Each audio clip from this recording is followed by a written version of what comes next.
The Dakota Territory. Winter of 1887 arrived with teeth and claws howling across the plains like a living thing. Snow swept horizontally through the air, not so much falling as hurled by vindictive winds. The small railway station at Fort Creek stood defiant against the onslaught, its wooden walls groaning under the assault of ice and wind. Inside the last passenger car of the Northwestern Pacific, Rebecca Sinclair pressed her gloved hand against the frosted window, trying to glimpse the station platform through the whiteout. The glass felt like ice beneath her fingers, despite the coal stove burning at the far end of the car. Her reflection stared back at her, hazel eyes shadowed with fatigue, chestnut hair escaping its pins after 3 days of travel and the unmistakable tension of a woman who had wagered her entire future on what waited beyond that platform. "First time in Dakota Territory, miss," the conductor's voice startled her from her thoughts. He was a weathered man with kind eyes brushing snow from his uniform as he moved down the aisle. Rebecca nodded, withdrawing her hand from the window. "Yes, is it always like this?" "Sometimes it's worse." His smile creased the corners of his eyes. "You have someone meeting you?" "Yes." The word caught slightly in her throat. "My fiancé, Nathan Briggs." The name still felt foreign on her tongue, though she had exchanged letters with him for almost a year. She had never seen his face, heard his voice, or felt the touch of his hand.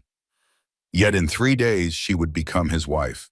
The conductor nodded approvingly. "Mail order bride, smart man, you're Mr. Briggs. Not many women brave enough to come out here, especially not educated ones like yourself." Rebecca's fingers moved unconsciously to the small locket at her throat, the last gift from her father before everything fell apart. Inside was a miniature portrait of him, painted when his name still commanded respect in Boston, banking circles, before the scandal, before the accusations, before his body was found in his study, with an empty bottle of laudanum on the desk. "Ladies and gentlemen, Fort Creek Station," the conductor called out, moving toward the door. "End of the line, please gather your belongings. Due to the weather, we'll be delayed here until tomorrow at the earliest." Rebecca collected her carpet bag from beneath her seat. Her larger trunk had been stowed in the baggage car containing the modest possessions she'd been able to salvage after selling nearly everything to pay for this journey. What remained of her former life in Boston was packed inside her teaching credentials, a few cherished books, her mother's silver hairbrush, and carefully hidden beneath false stitching in the lining, documents she believed would prove her father's innocence.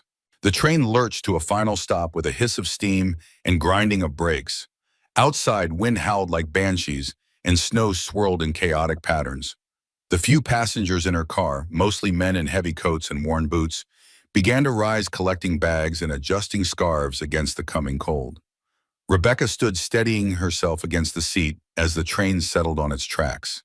She smoothed her dark blue traveling dress, chosen carefully to be practical, yet presentable when she met Nathan for the first time. Her heart fluttered in her chest, a mixture of anticipation and dread. The letters between them had been formal at first, then warm, even tender in recent months. But letters could lie. Men could lie. She knew that better than most. As the conductor slid open the door, a blast of Arctic air rushed in, stealing Rebecca's breath. She pulled her woolen scarf higher around her neck and tugged on her gloves. One step at a time, she reminded herself. One moment at a time. The other passengers pushed forward, eager to disembark, but Rebecca hesitated. The moment her boot touched the platform, her old life would end completely and her new one would begin, for better or worse. "You'll catch your death standing there, miss," the conductor said gently. "Best get inside the station." Rebecca nodded, gathered her courage, and stepped down onto the icy platform. The wind nearly knocked her sideways, its force stunning after days in the relative warmth of the train. She clutched her carpet bag tightly and squinted through the driving snow toward the station building. That's when she heard it, sharp cracks like distant gunfire. She froze, heart pounding. The sound came again, closer, more distinct. "Bandits!" someone shouted from the front of the train. "Everyone down!" Chaos erupted. Passengers scattered, some diving back into the train, others running for the station. A man in a black coat shoved past Rebecca, knocking her sideways. Her boots slipped on the ice and she fell hard, her carpet bag sliding away across the platform. Another shot rang out, this one striking the train window above her head. glass shattered, raining down in glittering shards. Rebecca rolled beneath the train, heart hammering against her ribs. From her position, she could see boots running across the platform, some fleeing, others pursuing. A rough hand seized her arm, dragging her from beneath the train. Rebecca struggled, terror closing her throat. "Stay still, miss," a man's voice urgent but not threatening. "You're not safe there." She looked up into the weathered face of an older gentleman with a trim white beard and startlingly blue eyes. Blood trickled from a cut on his forehead, but his grip on her arm was steady. "Walter Briggs," he said, pulling her to her feet. "Follow me, quickly now." "Briggs," Rebecca's mind raced. "Are you later?" Walter cut her off, guiding her toward the station building with surprising strength for a man his age. "Keep your head down." They half ran, half slid across the platform. Around them, the attack continued. Men in dark clothing, wrestling with passengers, shots firing into the air. Rebecca glimpsed her carpet bag lying abandoned in the snow, but Walter pulled her forward relentlessly. They reached the station door just as another shot rang out. Walter grunted, stumbling slightly, but recovered and pushed Rebecca through the doorway. Inside, passengers huddled against walls. The station master was trying to barricade the door with a bench. "Anyone hurt?" Walter called out, scanning the room. Before anyone could answer, the door burst open again. 3 men with bandanas covering their faces stormed in, revolvers drawn. "Nobody move!" the tallest one shouted. "Valuables in the bag now!" Rebecca pressed herself against the wall, heart pounding. Walter had disappeared in the confusion. The bandits moved efficiently through the station, collecting watches, wallets, and jewelry from the terrified passengers. One approached Rebecca, eyes cold above his bandana. "Jewelry," he demanded, gesturing with his gun. Rebecca's hand went instinctively to her locket. "Please," she whispered. "It was my father's." The man reached for it, but a commotion at the door distracted him. Outside, whistles blew. The town sheriff and his deputies arriving at last. The bandit cursed, grabbed a wallet from another passenger, and ran for the back door. His companions followed, firing a final shot into the ceiling as they fled. For several long moments, the station was silent, except for frightened breathing and the howling wind outside. Then the front door opened again, and the sheriff entered, snow dusting his heavy coat. "Everyone all right?" he called, surveying the room. Rebecca looked down at herself, still trembling with shock. Her dress was torn at the hem, and her knee ached where she had fallen, but she was unhurt. The locket remained safely around her neck, but Walter was nowhere to be seen. The next hour passed in a blur. The sheriff took statements while his deputies searched for the bandits. The station became a makeshift medical ward for the injured, mostly cuts and bruises. Thankfully, though, one passenger had been shot in the shoulder.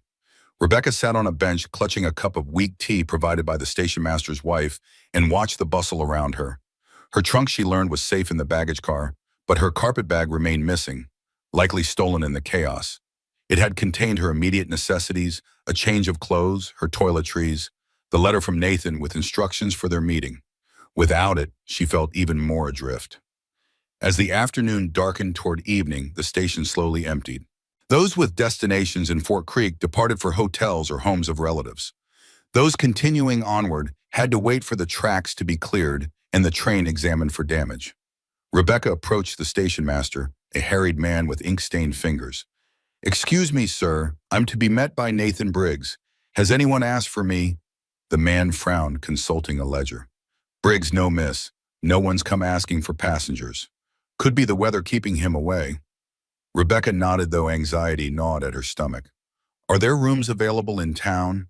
A hotel, perhaps?" The station master's expression grew apologetic.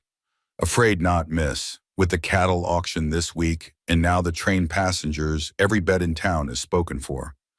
Some folks are doubling up, but..." He eyed her traveling clothes, her obvious status as a single woman, and cleared his throat. "It wouldn't be proper, you understand."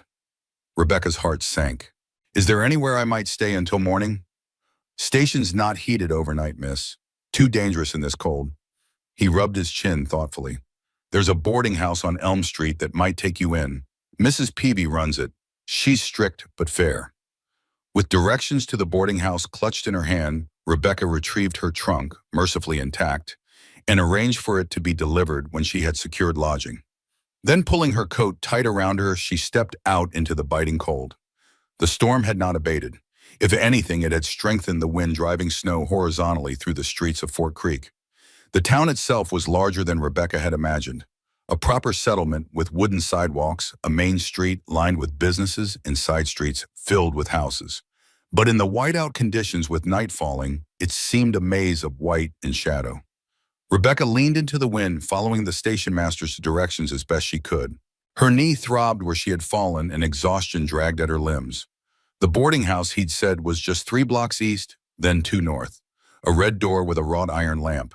But the streets all looked the same under their blanket of snow, and the wind had blown away any tracks she might have followed. After 20 minutes of struggling through drifts that sometimes reached her knees, Rebecca realized she was lost. Fear began to claw at her throat. The temperature was dropping rapidly with the setting sun. Already her toes were numb inside her boots and her face burned with cold despite her scarf.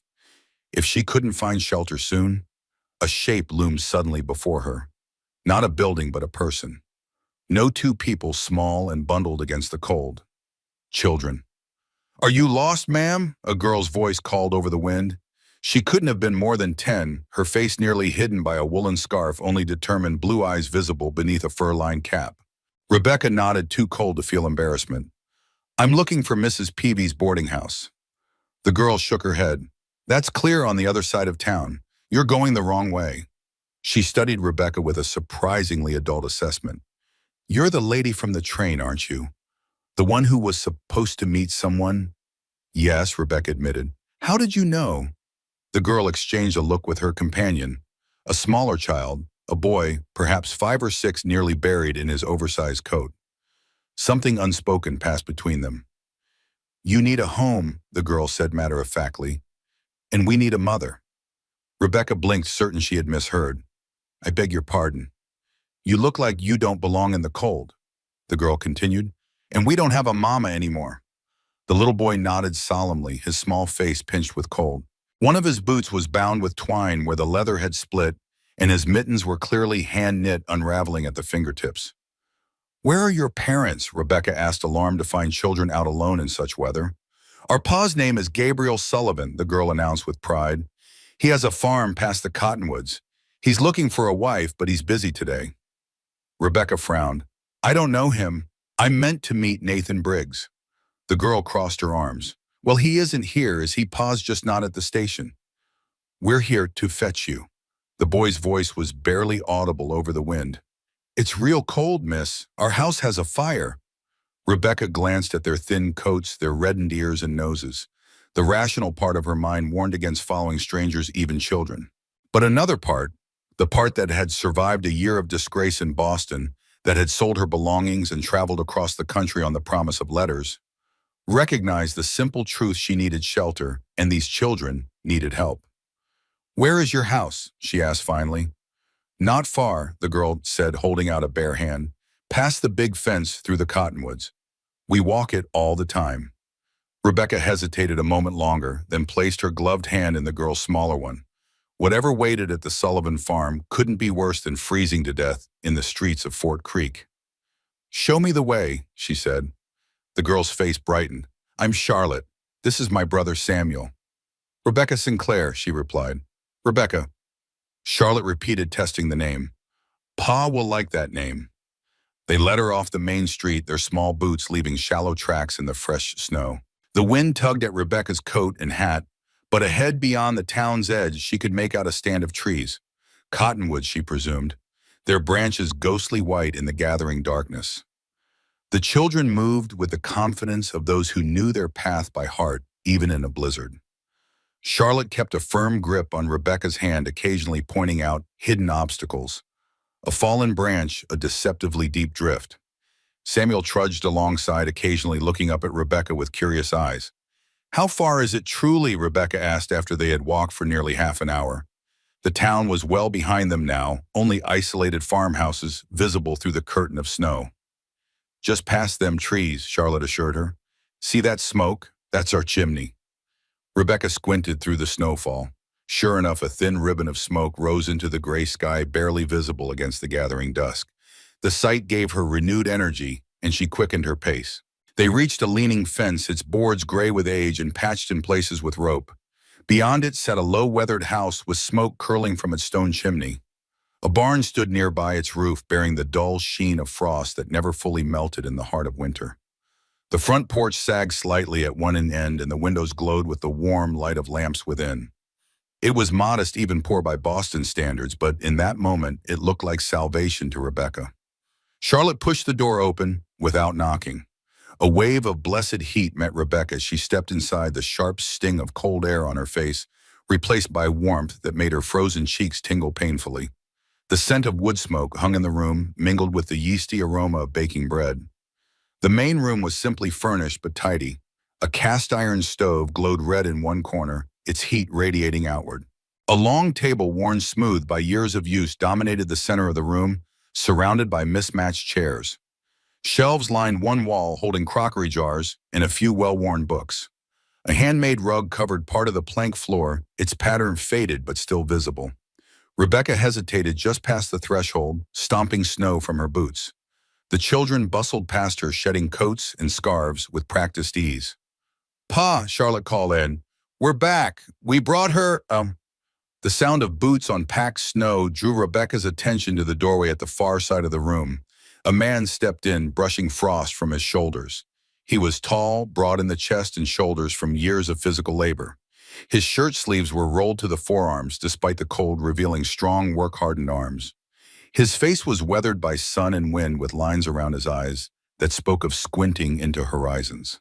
A short beard, dark with threads of gray at the temples, framed a mouth that looked unaccustomed to smiling.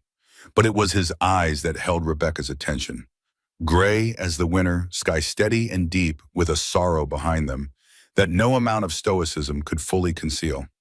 They moved over her once, not lingering, not hurried, before settling into an unreadable calm. Charlotte and Samuel brightened at his arrival. "Pa, we brought her," Charlotte said, as if announcing the delivery of an important package. Rebecca straightened, suddenly acutely aware of her disheveled appearance after the journey and the attack. "Mr. Sullivan, I presume?" she said, struggling to maintain her composure. "I believe there's been a misunderstanding. Your children found me lost in town. I'm grateful for their help, but I'm actually here to meet someone else." Gabriel Sullivan said nothing for a long moment, his gaze shifting to his children, who now perched together on the rug before the fire, whispering behind their hands and stealing looks at Rebecca. "Who?" he finally asked, his voice low and roughened by the cold. "Nathan Briggs," Rebecca replied. "We've arranged to meet. That is, we've corresponded, and no Briggs at the station," he interrupted, hanging his coat on a peg by the door. "No, there was an incident. Bandits attacked the train. Everything was in confusion." Rebecca felt her exhaustion returning in waves. "The station master directed me to a boarding house, but I got lost in the storm. That's when your children found me." Gabriel nodded once, as if this explained everything. He crossed the room to the stove, where a pot simmered, giving off the rich aroma of stew. Without a word, he ladled a generous portion into a thick ceramic bowl and placed it on the table. "Sit," he said, gesturing to a chair. "Eat." The simplicity of the command, devoid of either threat or particular kindness, left Rebecca momentarily speechless. Part of her, the proper Bostonian part, wanted to refuse, to insist on being taken to town immediately, but her aching body and empty stomach overruled propriety. "Thank you," she murmured, setting down her handbag and taking the offered seat. Gabriel moved to a sideboard, cut a thick slice from a loaf of bread and placed it beside her bowl. Then, without another word, he turned to his children. "Coats hung properly?" he asked them. Charlotte nodded. "Yes, Pa, and we wiped our boots." "Good. Samuel, let's see those hands." The little boy approached his father, holding out small hands reddened by cold. Gabriel examined them carefully, rubbing them between his own larger ones to warm them. "Better?" he asked. Samuel nodded, a shy smile briefly lighting his solemn face. "The lady was lost, P," he said, like in Charlotte's story. Gabriel's expression remained unchanged, but something flickered in his eyes. Surprise, perhaps, or concern. "Charlotte," he said, his tone careful, "did you tell the lady your stories?" The girl shook her head, suddenly finding the floor very interesting. "No, Pa, but she needed help. And you said we should always help folks in need." A muscle worked in Gabriel's jaw, but he only nodded. "That's true. Now wash up for supper, both of you." As the children scampered to a basin in the corner, Gabriel returned to the table sitting across from Rebecca. His gaze was direct, unflinching. My daughter has an active imagination, he said quietly, always telling stories. Sometimes she blurs the line between stories and real life. Rebecca nodded slowly, understanding dawning. She said you were looking for a wife. I'm not. The words were firm but not unkind. Charlotte wishes for a mother, that's all. The silence stretched between them, broken only by the crackling of the fire and the children's whispered conversation as they washed their hands. Rebecca took a spoonful of the stew, rich with venison, carrots, and wild onions. The warmth spread through her chest, momentarily distracting her from the awkwardness of the situation. Once the storm passes, Gabriel continued, I'll take you back to town. You can find your Mr. Briggs. Rebecca nodded, though doubt gnawed at her. Nathan had promised to meet her at the station. His absence troubled her more than she wanted to admit. Had the storm delayed him, or had he, like so many others in her life, recently simply failed to keep his word? Thank you, she said instead, for the meal and the shelter. Gabriel acknowledged her thanks with a slight inclination of his head, then rose and moved to a workbench near the far wall. A block of wood and a carving knife waited there. Without looking at her again, he picked up the knife and resumed shaping the piece, his movements measured and precise. Charlotte and Samuel returned to the table, taking seats on either side of Rebecca. Their presence softened the silence, filled the space with their small movements and curious glances. Are you really from Boston? Charlotte asked, her eyes wide. Like in the books, Rebecca smiled despite herself. Yes, though I doubt it's exactly like in your books. Do they have big buildings and carriages with fancy horses and ladies with parasols? Charlotte, Gabriel's voice cut in from the workbench. Let Miss Sinclair eat in peace. The girl subsided, though her eyes remained fixed on Rebecca with undisguised fascination. Samuel too watched her, though more cautiously, as if she might disappear if he looked away. As Rebecca finished her meal, exhaustion descended like a heavy blanket. The warmth of the room, the hearty food, and the events of the day combined to make her eyelids droop. She stifled a yawn behind her hand. Gabriel noticed. Charlotte, make up the bed in the small room for Miss Sinclair. The girl jumped up eagerly. Yes, Pa. I couldn't possibly impose, Rebecca began. Storm's getting worse, Gabriel interrupted, nodding toward the window. Sure enough, the wind had risen to a howl, rattling the glass in its frame. No traveling tonight. You'll stay? It wasn't a question, and Rebecca found she lacked the energy to argue. She watched as Charlotte bustled around, disappearing into a small adjoining room and returning with fresh linens. Samuel followed his sister, carrying a small pitcher of water with exaggerated care. Gabriel remained at his workbench, focused on his carving. Wood shavings curled away from his knife and scattered across the surface like pale ribbons. In the lamplight, Rebecca caught glimpses of the emerging shape, something with wings, a bird perhaps. When Charlotte announced the room was ready, Rebecca rose, gathering her handbag. Thank you for your hospitality, Mr. Sullivan. And you, Charlotte and Samuel. I'm truly grateful. Gabriel looked up from his work, his expression still unreadable. We'll speak in the morning, he said, about getting you back to town. Rebecca nodded, then followed Charlotte to the small room. It was modest, just space for a narrow bed, a chest of drawers with a basin atop it, and a hook on the wall for clothing. But the sheets were clean, the pillow freshly fluffed, and a small lamp burned on a shelf above the bed. It was Ma's sewing room, Charlotte explained, her voice dropping to a near whisper. Before. Rebecca's heart tightened. The absent mother, the children's eagerness to bring a woman home, it all made painful sense. I'm sure she was a wonderful mother, she said gently. Charlotte nodded, her small face suddenly vulnerable. She was. She taught me to sew and to tell stories. She smelled like lavender. The girl's voice caught slightly. Pa doesn't talk about her much. Before Rebecca could respond, Samuel appeared in the doorway, clutching something in his small hands. He approached shyly, holding out his offering, a roughly carved wooden horse. For you, he whispered, to keep tonight. Rebecca knelt to his level, accepting the toy with genuine appreciation. Thank you, Samuel. That's very kind of you. He nodded solemnly, then scampered away. Charlotte lingered a moment longer, her gaze searching Rebecca's face. You'll still be here in the morning, won't you? She asked, uncertainty creeping into her voice. Yes, Rebecca assured her. I'll be here in the morning. Seemingly satisfied, Charlotte left, pulling the door partially closed behind her. Through the gap, Rebecca could hear the children's voices mingling with the deeper tone of their fathers as they prepared for bed. Alone at last, Rebecca sank onto the edge of the bed, still clutching Samuel's wooden horse. The events of the day washed over her.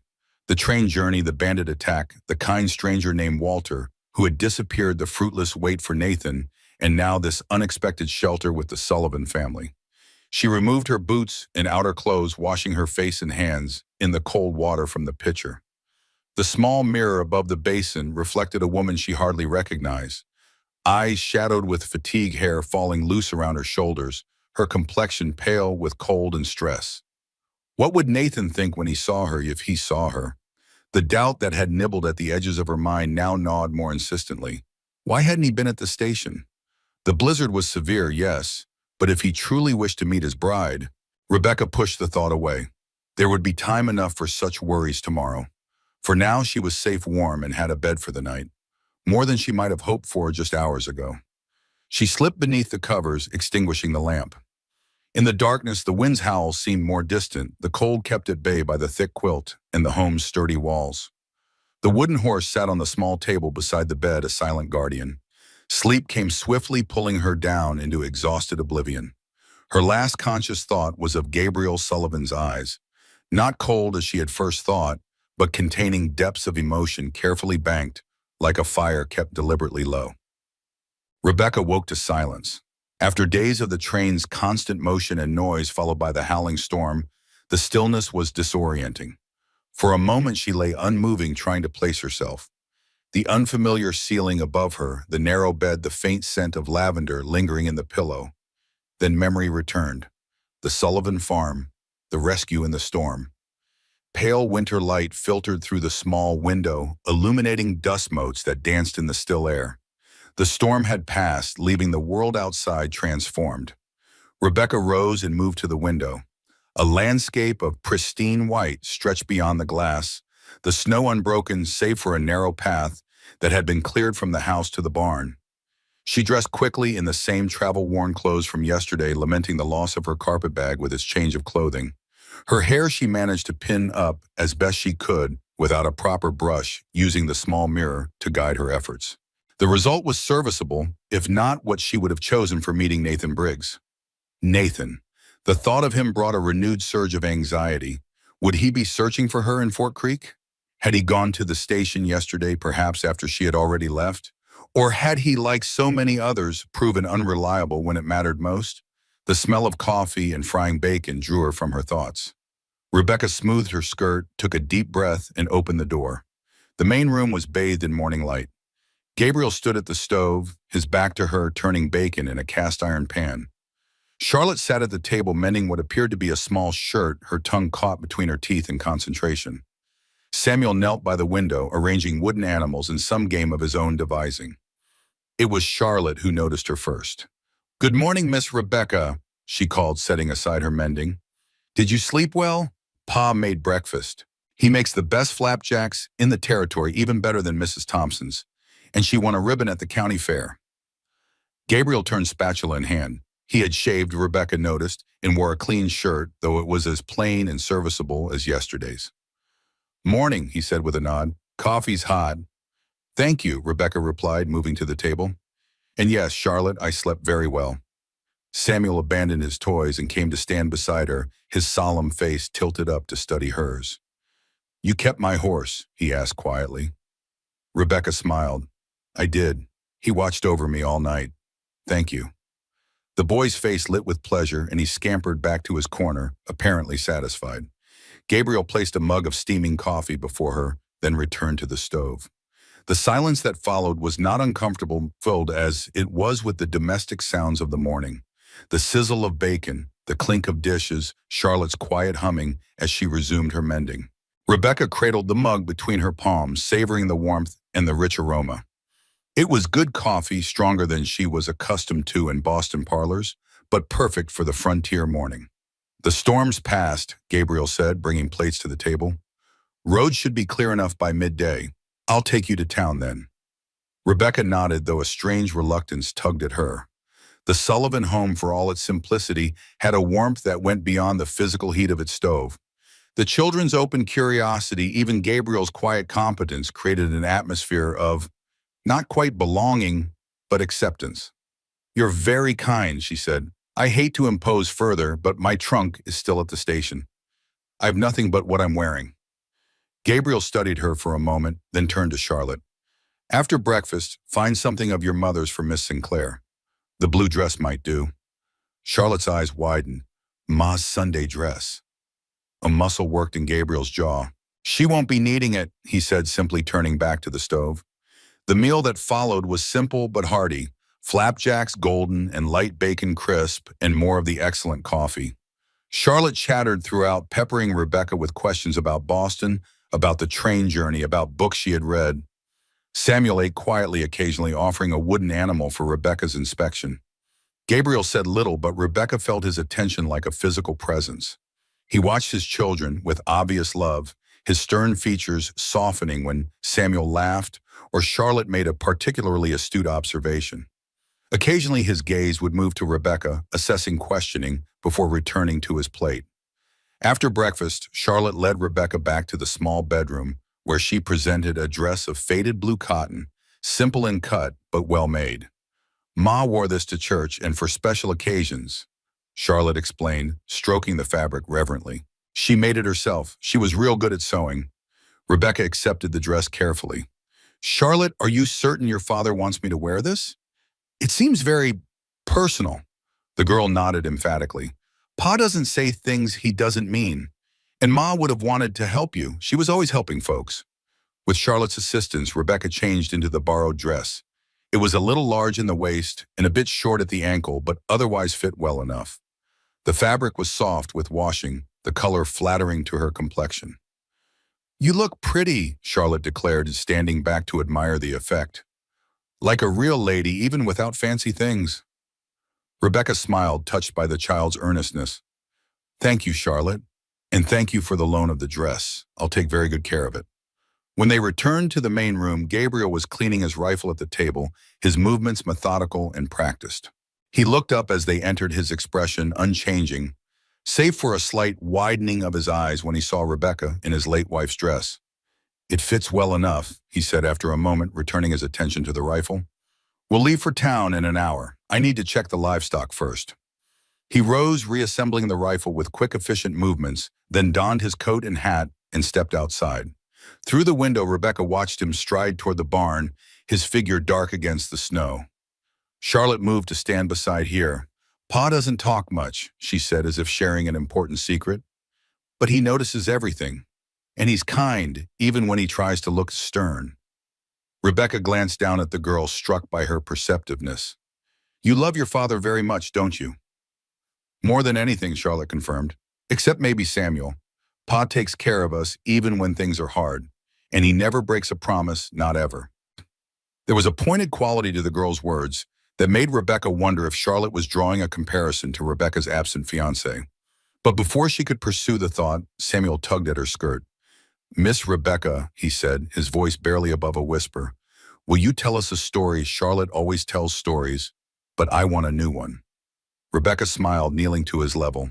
"What kind of story would you like?" Samuel considered this seriously. "One with animals and snow and a happy ending." "I think I can manage that," Rebecca said, leading him to the rug by the fire. Charlotte followed, settling cross-legged beside her brother, her face alight with anticipation. Rebecca began the tale of a small rabbit lost in a snowstorm who found shelter with a family of bears. As she spun the story, embellishing with details about the forest and the animals' adventures, she was transported back to her classroom in Boston, where she had often used stories to engage her young students. She missed teaching. The scandal surrounding her father had cost her that position, along with so much else. The school board had been apologetic but firm. They couldn't retain a teacher whose name was associated with such disgrace, regardless of her skill or dedication. So absorbed was she in the story and her memories that Rebecca didn't notice Gabriel's return until his shadow fell across the rug. He stood in the doorway, snow melting on his boots, watching the three of them by the fire. "The horses are ready," he said, his voice betraying nothing of what he might have thought about finding his children so enraptured by a stranger's tale. We should go while the weather holds. Charlotte's face fell. But Pa, Miss Rebecca was just getting to the good part. Perhaps she can finish it another time, Gabriel replied, reaching for his heavier coat. Go fetch your things, Miss Sinclair. Rebecca rose, smoothing the borrowed dress. Of course. I'll only be a moment. In the small bedroom, she gathered her few possessions. Her handbag, her coat and scarf, the locket that had never left her neck. She touched the wooden horse Samuel had lent her, then carefully placed it on the pillow where he would be sure to find it. When she returned to the main room, Charlotte was arguing with her father in hushed, urgent tones. They fell silent as Rebecca appeared, but the girl's expression remained mulish. The sleigh is ready, Gabriel said, holding Rebecca's coat for her. Charlotte and Samuel will stay here. Mrs. Thompson from the next farm will look in on them while we're gone. Rebecca thanked him, slipping her arms into her coat. As she buttoned it, Samuel approached, holding up his wooden horse. You can keep him longer, he said solemnly, until you find your own home. Rebecca's throat tightened unexpectedly. That's very generous, Samuel. Thank you. Charlotte hung back, her earlier enthusiasm replaced by a wary distance. You'll come back to finish the story, won't you? She asked, her voice carefully casual. You promised. Charlotte, Gabriel warned. I did promise. Rebecca acknowledged, meeting the girl's eyes. And I always keep my promises. Once I've settled matters in town, I'll come back to finish the story. Some of the tension left Charlotte's shoulders. She nodded once as if sealing a contract, then stepped forward to give Rebecca a quick, fierce hug before retreating to stand beside her brother. Outside, a simple sleigh waited hitched to a sturdy chestnut horse whose breath steamed in the cold air. Gabriel helped Rebecca up onto the seat, then covered her lap with a heavy buffalo robe before taking his place beside her. With a click of his tongue and a flick of the reins, they set off the runners, hissing smoothly over the snow. The landscape was transformed by the storm. Familiar landmarks buried under drifts, trees festooned with white. The sky above was a clear, pale blue, the sun glinting off the snow with almost painful brightness. Rebecca squinted against the glare, grateful for the warmth of the buffalo robe and Gabriel's solid presence beside her. They rode in silence for a time, the only sounds the creak of the harness, the soft thud of the horse's hooves, and the whisper of the runners. Rebecca stole glances at her companion, noting the straight line of his back, the competent way he handled the reins, the profile that could have been carved from weathered wood. Your children are wonderful, she said, finally unable to bear the silence any longer. You've raised them well. Gabriel's expression didn't change, but something in the set of his shoulders eased slightly. They're good kids, he agreed. Smart, too smart sometimes. Charlotte has quite an imagination, Rebecca ventured. Her stories. She gets that from her mother, Gabriel said, his voice softening almost imperceptibly. Catherine was always spinning tales. Said life was hard enough without stories to lighten it. It was the first time he had mentioned his late wife by name, and Rebecca sensed the significance of the moment. She sounds like a remarkable woman. Gabriel nodded, his eyes fixed on the road ahead. She was. The silence returned, but it felt different now. Less a barrier than a space for thought. Rebecca watched the countryside pass, trying to order her tumultuous thoughts. What would await her in Fort Creek? Would Nathan be there with explanations and apologies? Or would she find herself truly alone in this vast, unforgiving territory? And what of the man beside her? Gabriel Sullivan was a puzzle, stern yet kind, reserved yet attentive. The way he cared for his children spoke volumes about his character, even as his silence concealed his thoughts. As they approached Fort Creek, the isolated farms gave way to more clustered buildings.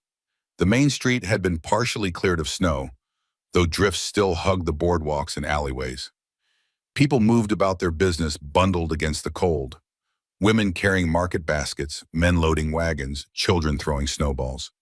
Gabriel guided the sleigh to the center of town near the general store. Where would you like to go first? He asked. The station? Rebecca nodded, gathering her courage. Yes, please. My trunk should still be there, and perhaps Mr. Briggs has left a message.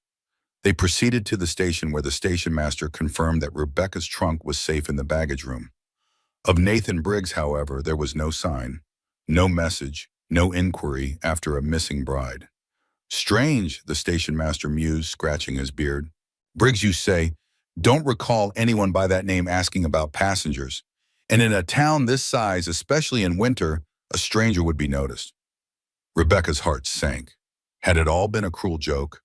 The letters, the promises, the future she had imagined. Thank you, she said, forcing composure into her voice. Is there a hotel where I might stay until this matter is resolved? The station master shook his head. Still full up, miss.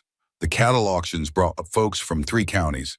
Might try Mrs. Peavy's boarding house, though she's particular about single ladies.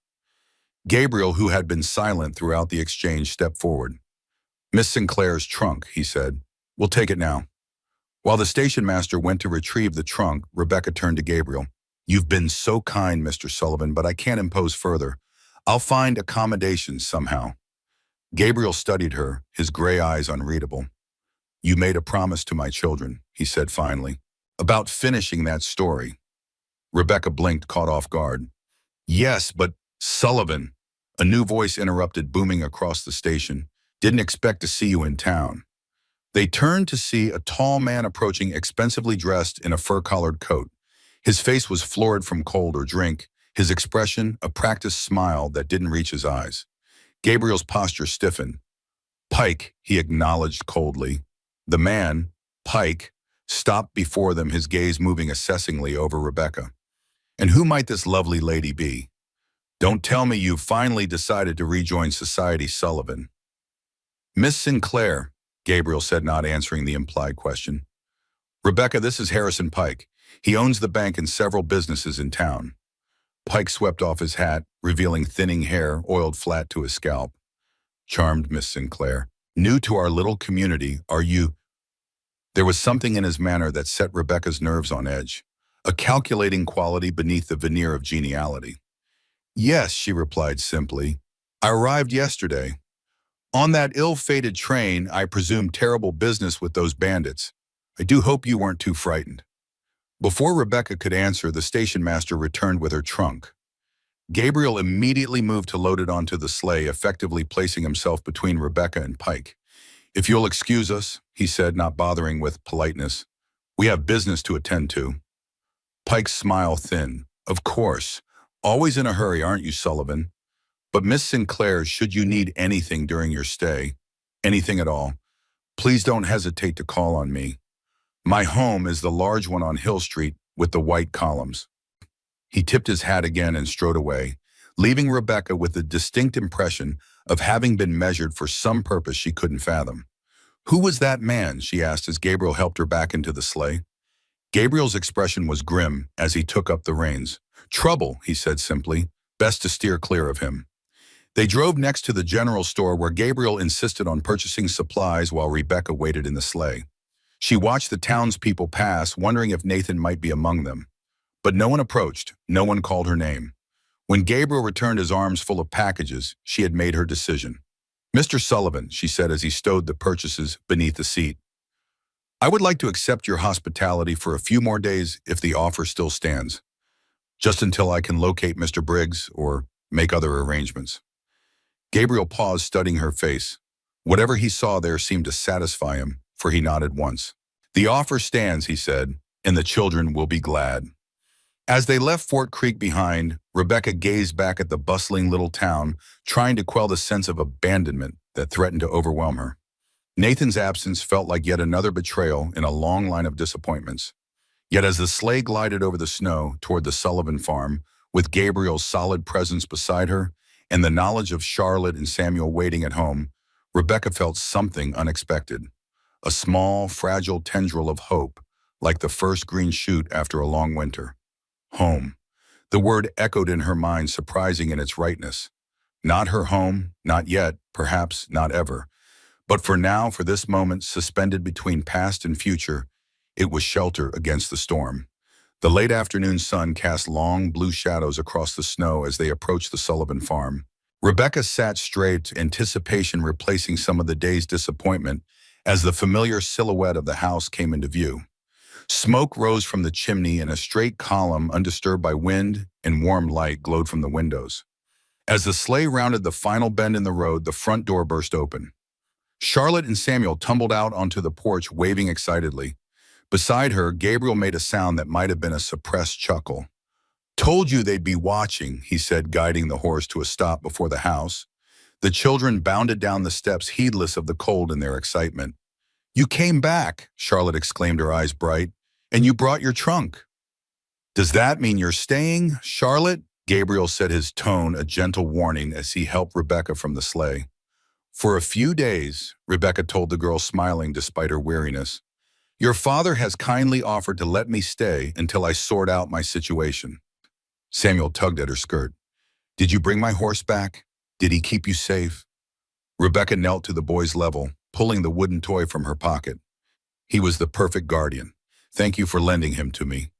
The boy beamed, accepting the horse with reverent hands. Now inside, both of you, Gabriel directed, lifting Rebecca's trunk from the sleigh. It's too cold to be out without proper coats. The children scampered up the steps, Charlotte already talking about where Rebecca would sleep and how she would help make dinner. Rebecca followed more slowly, suddenly overwhelmed by the simple welcome, so at odds with the rejection she had faced in Fort Creek. As she reached the porch, Gabriel set down her trunk and caught her eye. You don't have to stay, he said quietly. If this isn't what you want, I can take you back tomorrow. Rebecca considered his words, sensing the genuine offer behind them. This taciturn man, she realized, had no ulterior motives, no hidden agenda. He was simply offering shelter to someone in need, as he would have wanted for his own family if circumstances were reversed. Thank you, she said with equal sincerity, but I'd like to stay if that's truly all right, just until I find Mr. Briggs or make other arrangements. Gabriel studied her a moment longer, then nodded once. It's all right, he said, lifting the trunk again and carrying it inside. The house welcomed her with its warmth and familiar scents. Wood smoke, baking bread, the faint lavender that seemed to permeate the rooms. An elderly woman stood by the stove, stirring something in a large pot. She turned as they entered, revealing a face mapped with wrinkles and bright, knowing eyes. So this is the young lady, she said, her voice rich with age and humor. Charlotte has talked of little else all day. Mrs. Thompson, Gabriel said by way of introduction, Miss Rebecca Sinclair. Rebecca, our neighbor, Rose Thompson. The older woman wiped her hands on her apron and approached, studying Rebecca with unconcealed interest. Welcome to Fort Creek, Miss Sinclair. Or what passes for welcome in this weather? Her shrewd gaze took in Rebecca's borrowed dress, her travel-worn appearance, and the trunk Gabriel had set inside the door. Staying a while, are you to? A few days? Rebecca replied, warming to the woman's direct manner. Until I can locate someone. Mrs. Thompson nodded, a knowing glint in her eye. Well, you've landed in good hands, whatever brought you here. Sullivan's a man of few words but solid character. She turned to Gabriel. The stew's nearly ready and I've made biscuits. Charlotte helped with the kneading. She's got a good touch for it. Thank you, Rose, Gabriel said, helping Rebecca with her coat. You didn't need to cook. Nonsense. You think I don't know how men feed children when left to their own devices? All meat and potatoes, no greens to speak of. She shook her head in mock disapproval. Besides, I wanted to meet this mystery woman who had Charlotte Sullivan in such a state. Charlotte, who had been hovering nearby, unable to contain her excitement, burst in. Mrs. Thompson, Miss Rebecca is from Boston, and she was a teacher, and she tells the best stories, and she's going to finish the one about the rabbit and the bears tonight. Aren't you, Miss Rebecca? Rebecca smiled at the girl's enthusiasm. If your father doesn't mind, yes. I've got no objections to stories, Gabriel said, hanging up his coat. But first, everyone washes up for dinner. The meal that followed was the most pleasant Rebecca had experienced since leaving Boston. Mrs. Thompson's stew was excellent, the biscuits light and fluffy. Charlotte chattered happily about her day, Samuel adding occasional shy comments. Even Gabriel seemed more relaxed, the stern set of his mouth softening as he listened to his children.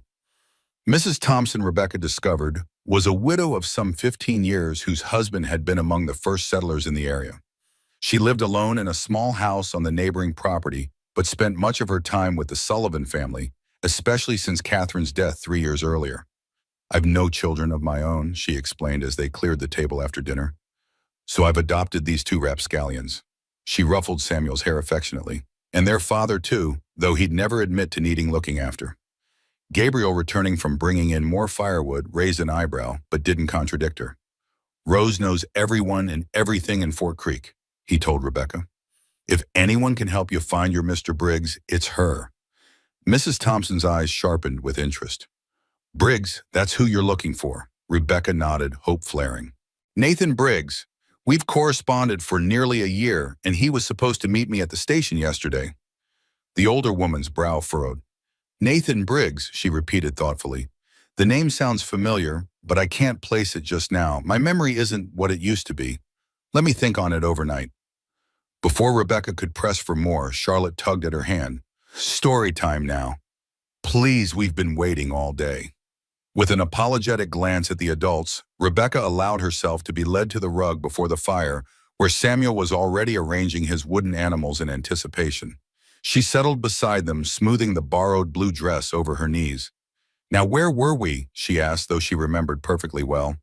The rabbit was lost in the snow, Samuel supplied eagerly, and he found the bear cave, but he was scared the bears might eat him. That's right, Rebecca nodded, slipping easily into the storyteller's cadence. But the rabbit was so cold and tired that he decided to risk it. He hopped into the cave, his heart beating very fast. As she continued the tale, Rebecca was aware of Gabriel moving to his workbench, resuming work on his carving. Mrs. Thompson settled in a chair near the fire, her knitting needles clicking softly as she worked.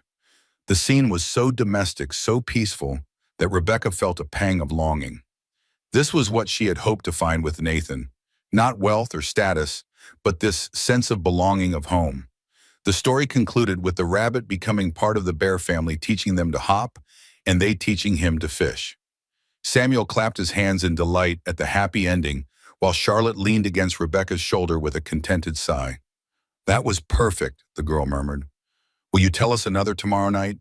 If I'm still here, Rebecca hedged, suddenly aware of the temporary nature of her stay. You'll be here, Charlotte said with the certainty of childhood. I know it. Mrs. Thompson rose, gathering her shawl. Time for me to head home before it gets any later. Gabriel, you'll see Miss Sinclair settled. Gabriel looked up from his carving. The bird shape now more defined, its wings spread as if in flight. Of course. Thank you for dinner, Rose. The older woman patted his shoulder as she passed. My pleasure. Miss Sinclair, it was delightful to meet you. I do hope we'll have more opportunities to talk. After Mrs. Thompson's departure and the children's reluctant goodnights, Rebecca found herself alone with Gabriel in the main room. He continued working at his bench, the soft scrape of his knife against wood the only sound. Rebecca stood by the fire, watching the flames and gathering her thoughts. Your neighbors are very kind, she said, finally breaking the silence. Gabriel glanced up briefly. Rose has been a godsend since Catherine died. Practically raised Charlotte and Samuel alongside me. The mention of his late wife opened a door Rebecca had been hesitant to approach. May I ask, what happened to your wife? Gabriel's hand stilled on the carving. For a moment she thought he might not answer.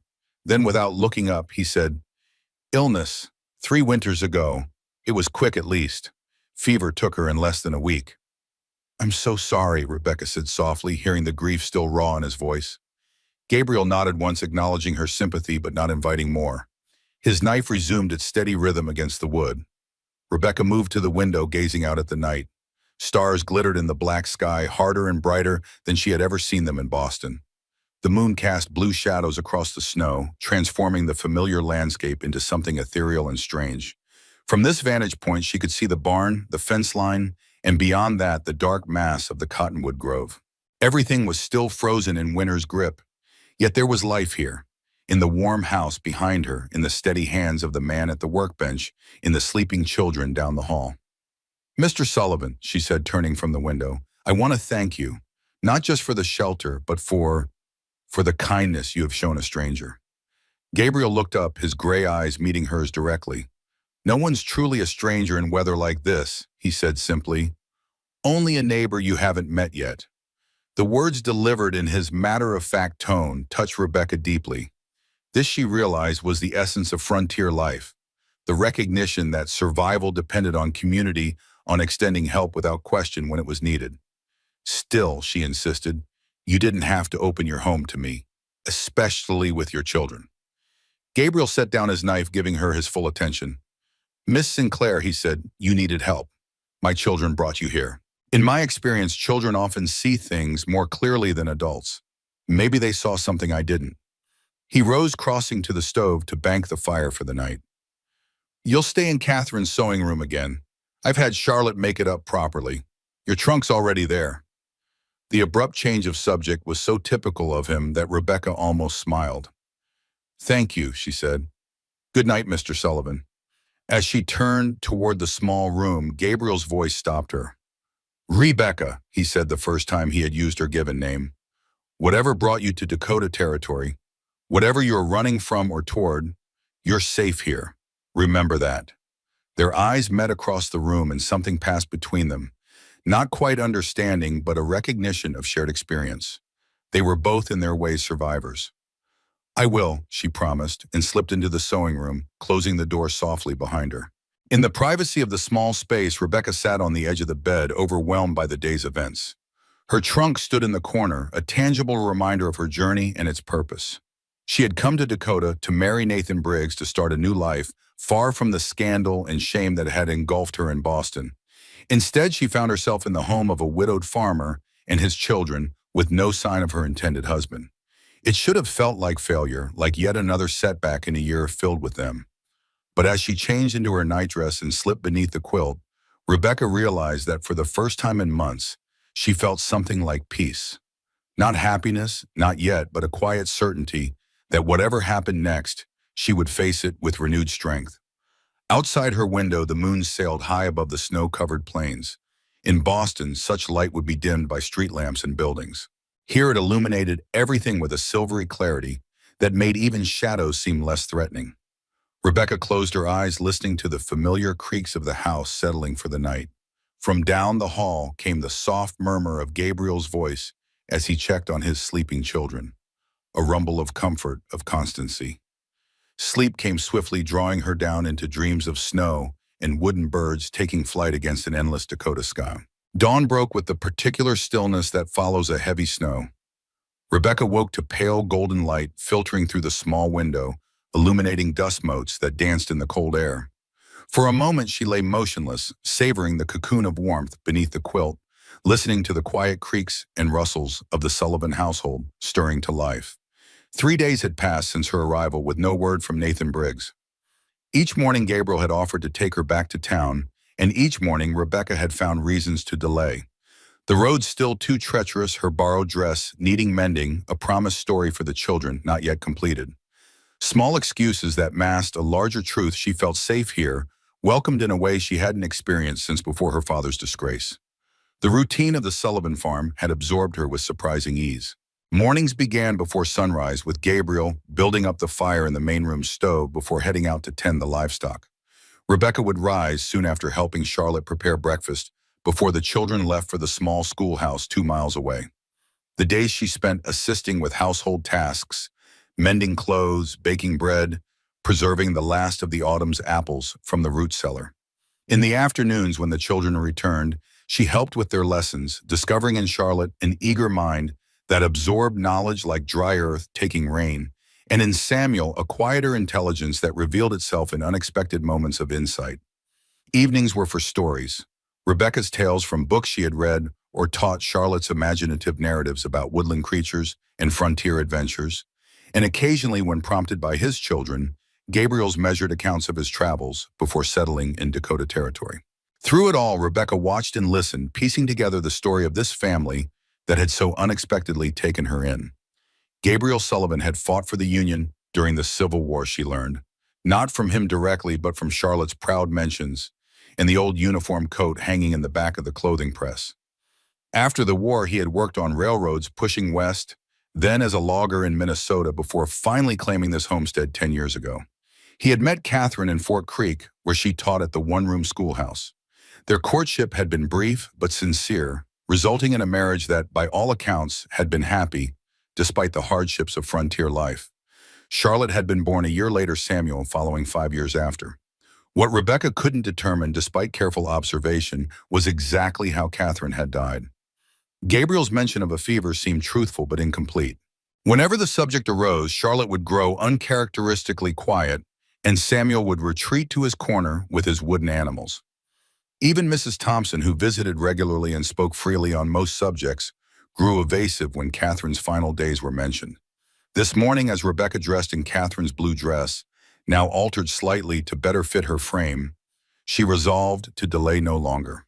She would ask Gabriel to take her to town today to make a concerted effort to locate Nathan or determine what had happened to him. Her welcome with the Sullivans had been generous, but she couldn't impose indefinitely. When she emerged from the small bedroom, she found Gabriel already returned from the barn, washing his hands at the basin while Charlotte set the table for breakfast. Samuel sat on the rug before the fire, carefully arranging kindling in the wood box. "Good morning," Rebecca greeted them, moving to help Charlotte with the plates. Gabriel nodded in acknowledgement, drying his hands on a rough towel. "Morning, sleep well." "Very well, thank you." Rebecca hesitated, then pressed on. "Mr. Sullivan, I was hoping you might take me to town today. It's been 3 days and I should make inquiries about Mr. Briggs." Gabriel studied her for a moment, his gray eyes unreadable. "Of course," he said finally. "After breakfast. Charlotte, you and Samuel will stay with Mrs. Thompson." Charlotte's face fell. "But Pa, can't we come too? I wanted to show Miss Rebecca the general store and the candy shop and—" "School day," Gabriel reminded her gently, "and Miss Sinclair has business to attend to." The girl subsided, though her disappointment was evident. Samuel looked up from his task, his solemn eyes moving between the adults. "Will you come back?" he asked Rebecca, his voice small. Before Rebecca could answer, Gabriel spoke. "That's for Miss Sinclair to decide, son. Now wash up for breakfast." The meal was quieter than usual, with Charlotte picking at her food instead of chattering about school or her latest story ideas. Samuel ate methodically, his eyes occasionally lifting to study Rebecca's face as if memorizing her features. Gabriel, too, was more silent than normal, his attention seemingly focused on his plate. But Rebecca had learned to read the subtle shifts in his demeanor, the slight tension in his shoulders, the way his brow furrowed when something troubled him. "I've imposed on your hospitality long enough," she said softly, addressing what she thought might be his concern. "It's time I sorted out my situation." Gabriel looked up, his expression softening slightly. "You've been no imposition. The children—" He glanced at Charlotte and Samuel, then back to Rebecca. "They've enjoyed having you here." "And I've enjoyed being here," she admitted. "But I came to Dakota Territory for a purpose. I need to determine if that purpose can still be fulfilled." Gabriel nodded once, accepting her decision. "We'll leave after I've taken the children to school." Charlotte brightened slightly. "Then you won't leave until we get home, will you, Miss Rebecca? You'll still be here when school's over." Rebecca smiled at the girl's transparent hope. "I expect so, Charlotte. Town is only an hour away by sleigh, after all." This assurance seemed to satisfy both children. Charlotte resumed eating with more enthusiasm, while Samuel abandoned his solemn vigil of Rebecca's face. After breakfast, the household moved with practiced efficiency into the day's preparations.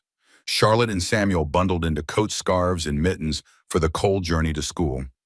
Rebecca packed their lunch pails with bread, cheese, and slices of dried apple, while Gabriel brought the sleigh around to the front of the house. As they prepared to leave, Charlotte impulsively hugged Rebecca around the waist. "I'm glad you came to stay with us," she whispered, "even if it was an accident." Rebecca returned the embrace, unexpectedly, moved by the child's simple affection. "So am I, Charlotte. So am I." Samuel approached more cautiously, holding out his wooden horse. "For luck," he said, placing it in Rebecca's hand, "so you can find what you're looking for." "Thank you, Samuel," Rebecca said, kneeling to his level. "I'll keep him safe until I return." Gabriel watched this exchange from the doorway, his expression thoughtful. When the children had said their goodbyes, he ushered them out to the sleigh, leaving Rebecca alone for a few moments to gather her thoughts and her handbag. She stood in the center of the main room, absorbing its details. The patchwork quilt draped over the back of a chair, the row of books on the shelf above the fireplace, the collection of wooden animals arranged on the windowsill. In just 3 days, this space had become familiar, comfortable, in a way her Boston lodgings never had been after her father's death. The sound of the sleigh returning roused her from her reverie. Gabriel entered, stamping snow from his boots. "Ready?" he asked, reaching for his heavier coat. Rebecca nodded, tucking Samuel's horse into her pocket. "Yes, thank you for taking me." The journey to Fort Creek passed mostly in silence, though it was not uncomfortable. Gabriel handled the sleigh with the same quiet competence he brought to all tasks, navigating the snow-covered road with confidence. Rebecca watched the winter landscape flow past the vast white plains broken only by the occasional farm or stand of trees. "May I ask you something, Mr. Sullivan?" she said as they neared the outskirts of town. Gabriel glanced at her, then returned his attention to the road. "You may ask. Why did your children come to the station that day?" "The truth, please." His hands tightened slightly on the reins, but his voice remained even. "Charlotte overheard me talking with Mrs. Thompson about a new teacher coming to the school. The previous one left suddenly, family illness back east. Charlotte, she got it into her head that a teacher might make a good mother." Rebecca absorbed this information. "So they went without your knowledge?" Gabriel nodded, a muscle working in his jaw. "I was repairing the barn roof. Didn't know they'd gone until Mrs. Thompson came looking for them." His voice took on a hint of wry affection. "Charlotte has always been determined." "She's quite remarkable," Rebecca agreed. "Both your children are. You've done well with them, especially under difficult circumstances." Gabriel didn't respond directly, but something in his posture eased slightly. They rode the rest of the way into Fort Creek in companionable silence.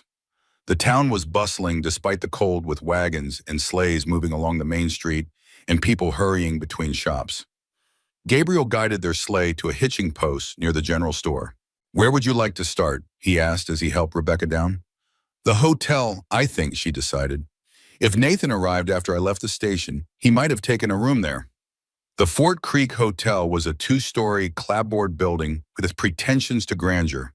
Its front porch boasted elaborately turned posts and lace curtains hung in the windows. Inside, a pot-bellied stove radiated welcome heat, and the lobby was furnished with several worn but respectable armchairs. The desk clerk, a thin man with ink-stained fingers, looked up as they entered. His eyes widened slightly at the sight of Gabriel, whose height and bearing commanded attention, even in his plain frontier clothing. "Mr. Sullivan," he greeted, then turned a curious gaze to Rebecca. "How may I help you folks today?" "I'm inquiring about a guest," Rebecca said, stepping forward. "Nathan Briggs. Has he taken a room here recently?" The clerk frowned, consulting his register. "Briggs, no ma'am, no one by that name. We've been full up with the cattle auction anyway. Couldn't have accommodated him if he'd tried." Rebecca's heart sank, though she had half expected this answer. "What about other lodgings in town? The boarding house, perhaps?" "You could check with Mrs. Peavy," the clerk suggested, "though she's particular about who she takes in. There's also rooms above the saloon, but—" He glanced at Rebecca's respectable attire and cleared his throat. "Not for a lady, of course." Gabriel, who had been standing silently behind Rebecca, spoke up. "We'll try the boarding house. Thank you." Mrs. Peavy's establishment proved equally fruitless. No Nathan Briggs had sought lodging there, nor had he registered at the town's small land office nor left messages at the telegraph office. It was as if the man Rebecca had corresponded with for a year simply didn't exist. By midday, Rebecca's initial concern had blossomed into genuine worry. They paused for lunch at a small cafe near the center of town where Gabriel insisted on paying despite Rebecca's protests. What if something happened to him? She wondered aloud, her soup cooling untouched before her. The weather or illness or— Possible, Gabriel acknowledged. But wouldn't someone know of him? A neighbor, a business associate? Rebecca nodded slowly. "You're right. It's as if—" She hesitated, reluctant to voice the thought that had been growing in her mind. "As if he never existed," Gabriel finished for her. "At least not here." Their eyes met across the table, and Rebecca saw understanding in his gaze. Not pity, which she couldn't have borne, but a simple recognition of the possibility she faced. "There's one more place we might inquire," Gabriel said after a moment. "The doctor's office. If Briggs was taken ill, Dr. Calloway would know." The doctor's office was a small building on a side street, its shingle weathered but clearly legible. Gabriel knocked on the door, which was opened promptly by a man in his 60s, with a trim white beard and startlingly blue eyes that widened in recognition as they fell on Rebecca. "Well, well," he said, his voice familiar. "The young lady from the train. I'd wondered what became of you." Rebecca stared in shock. "Walter," she breathed. "You're Dr. Calloway." "Walter Calloway, at your service." He stepped back, ushering them inside. "Please come in. I've been hoping you'd turn up." The office was warm and smelled of antiseptic and herbs. Bookshelves lined the walls, filled with medical texts and journals.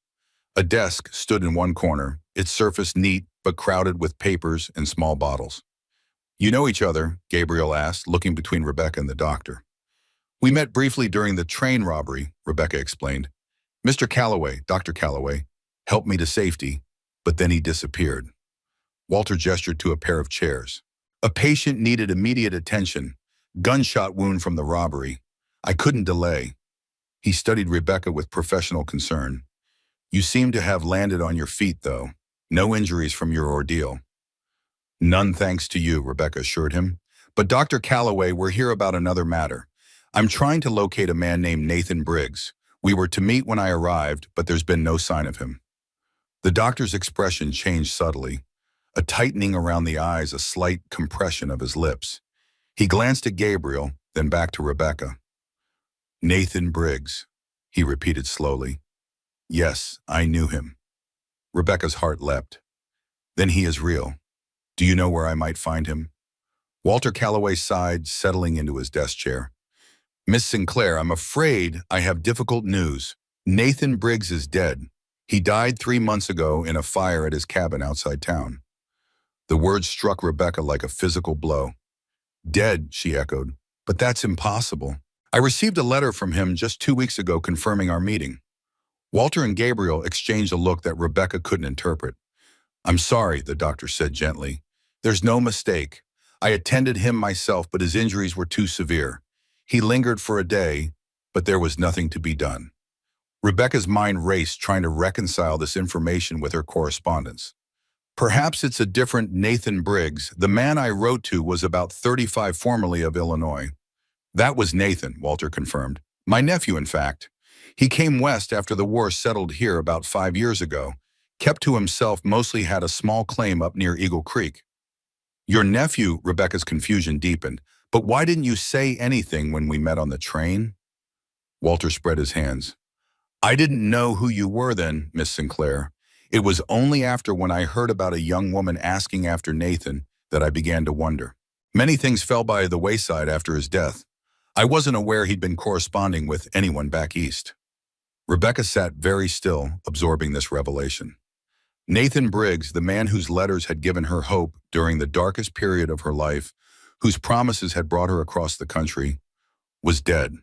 Had been dead even as she packed her trunks and boarded the train, her heart full of nervous anticipation. But if Nathan had died 3 months ago, who had written those final letters, who had confirmed their meeting, provided instructions for her arrival? The last letter, she said, her voice steadier than she felt. It was dated just 2 weeks ago. If Nathan died 3 months ago, who wrote to me? Walter shook his head. I don't know. Perhaps someone using his name Nathan wasn't well known in town, but he wasn't a complete recluse either. Gabriel, who had been silent throughout this exchange, leaned forward. The fire that killed him, was it accidental? Something flickered in Walter's eyes, a wariness quickly masked. The sheriff ruled it so. A lamp overturned caught the curtains. The cabin was remote. By the time anyone saw the smoke and raised the alarm, it was too late. Remote but not inaccessible, Gabriel observed, and Nathan was careful, not the type to leave a lamp unattended. The two men looked at each other for a long moment, some unspoken communication passing between them.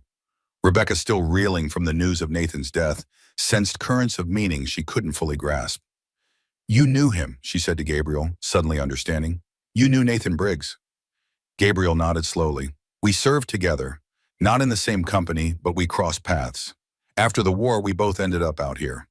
Didn't see much of each other. He preferred his solitude, and I had the farm and family. But yes, I knew him. Why didn't you say anything when I mentioned his name? Wasn't sure it was the same man at first, Gabriel said. Nathan Briggs isn't an uncommon name, and I hadn't heard about his death. This last was directed at Walter with a hint of reproach. The doctor spread his hands. It happened during that stretch of bad weather in November when the passes were closed. By the time things cleared, it was old news. I assumed word had spread. Rebecca's mind was still working through the implications. If Nathan died 3 months ago, someone else has been writing to me in his name. But why? What purpose would that serve? That, Walter said grimly, is the question we should be asking. The three sat in silence for a moment, each absorbed in their own thoughts. Outside, the winter sun had passed its peak, beginning its early descent toward the western horizon. I should report this to the sheriff, Rebecca said, finally rising from her chair. Someone has perpetrated a fraud using a dead man's name to lure me here. Wait, Walter said, raising a hand. Before you do that, there's something else you should know. He hesitated, glancing again at Gabriel. Nathan spoke of you, Miss Sinclair, during his final hours. He was delirious with pain, but he mentioned a woman from Boston, said she was coming to help. I thought it was the fever talking, but now... Rebecca stared at him, her heart constricting. Help with what? He didn't say or couldn't, but he was afraid. Not of dying, I think, but of something else. Someone else. Walter's gaze turned to Gabriel. He said to find Sullivan. That Sullivan would know. Gabriel's expression remained impassive, but Rebecca saw his hands tighten into fists. I didn't hear from him in over a year, he said. If he was in trouble, he didn't bring it to me. Nevertheless, Walter persisted. Those were among his last words. Find Sullivan. The woman from Boston will help. Rebecca sank back into her chair, overwhelmed. The Nathan she had corresponded with had been real then. Not just real, but expecting her. Planning for her arrival even as he lay dying. And somehow Gabriel was connected to whatever had brought her to Dakota territory. Mr. Sullivan, she said carefully, is there something you haven't told me? Gabriel's gray eyes met hers, troubled but direct.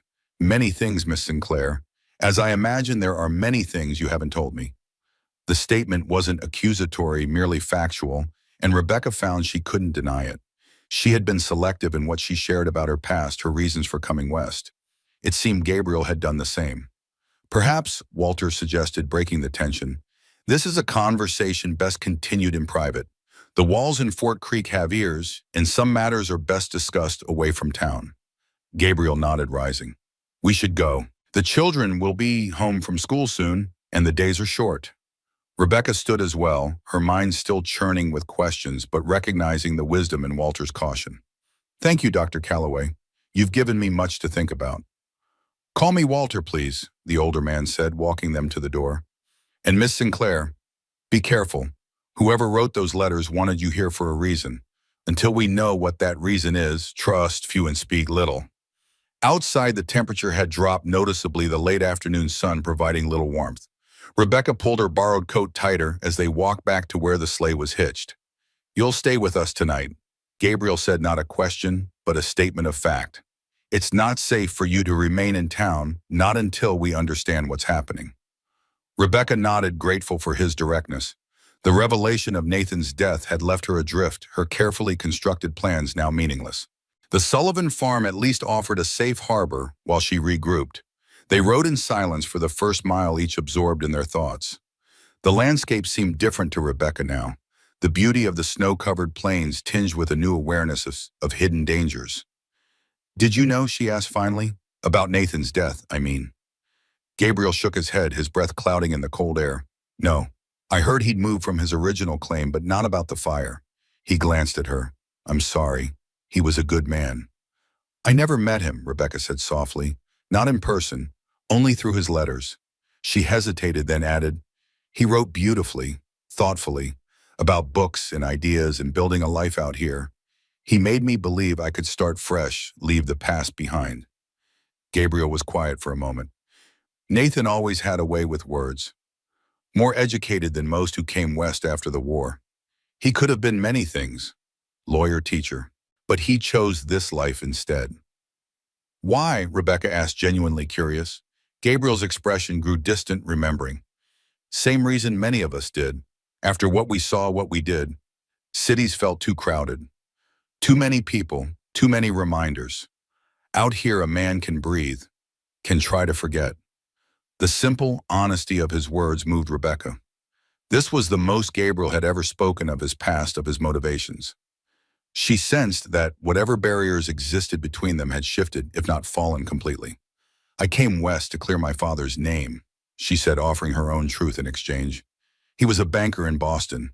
Last year, he was accused of embezzlement, stealing from his clients. The evidence seemed overwhelming, but I knew he was innocent. Her voice caught. He took his own life before he could stand trial. The disgrace was too much. Gabriel's gaze was steady without judgment. You believe someone else was responsible. I know it, Rebecca affirmed. My father was rigid, traditional, sometimes difficult, but he was honest to his core. Someone framed him, and I intend to prove it. And Nathan was going to help you. Rebecca nodded. His last letters mentioned connections. He had people who might know about certain banking practices. He said he had information that could be useful to me. She looked out across the snow-covered fields. Now I'll never know what it was. They fell silent again as the sleigh crested a small rise. In the distance, the Sullivan farmhouse came into view, smoke rising straight from the chimney in the still air. The sight brought an unexpected sense of comfort to Rebecca. I'll help you, Gabriel said suddenly. Whatever Nathan was involved in, whatever brought you here, I'll help you unravel it. Rebecca turned to him in surprise. Why? His profile was strong against the setting sun, his expression resolute. Because Nathan asked for me with his dying breath. Because someone is using his name, perhaps killed him. And because, he glanced at her, something softening in his gaze. Because you've brought light back into my home. My children smile again. That deserves something in return. Before Rebecca could respond, a small figure appeared on the farmhouse porch, waving frantically. Charlotte, home from school and watching for their return. We'll talk more tonight, Gabriel said, urging the horse to a quicker pace. After the children are asleep. As they approached the house, Rebecca could see Samuel joining his sister on the porch, both children bouncing with excitement. Whatever darkness had touched their day in town here was uncomplicated joy waiting to welcome them home. Home. The word echoed in Rebecca's mind again, unexpected but fitting. For now, at least, this was her refuge. Charlotte burst from the porch as the sleigh came to a stop, her face alight with excitement. You're back. Did you find your Mr. Briggs? Are you staying? Mrs. Thompson taught me a new stitch for my sampler, and Samuel drew a picture of a fox that looks just like a real one. The stream of chatter washed over Rebecca like a balm, momentarily pushing aside the troubling revelations of the day. She allowed Gabriel to help her from the sleigh, then knelt to embrace both children. We had quite an interesting day, she said, choosing her words carefully. And yes, I'm staying a bit longer. Charlotte clapped her hands in delight, while Samuel leaned against Rebecca's side with quiet satisfaction.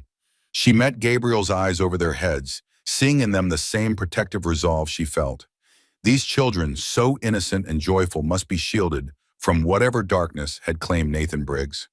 Mrs. Thompson left a stew on the stove, Charlotte reported as they entered the warmth of the house.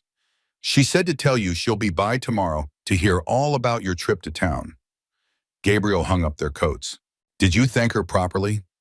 Yes, Pa, Charlotte assured him, and we showed her our schoolwork. She said my penmanship is improving. Good, Gabriel nodded.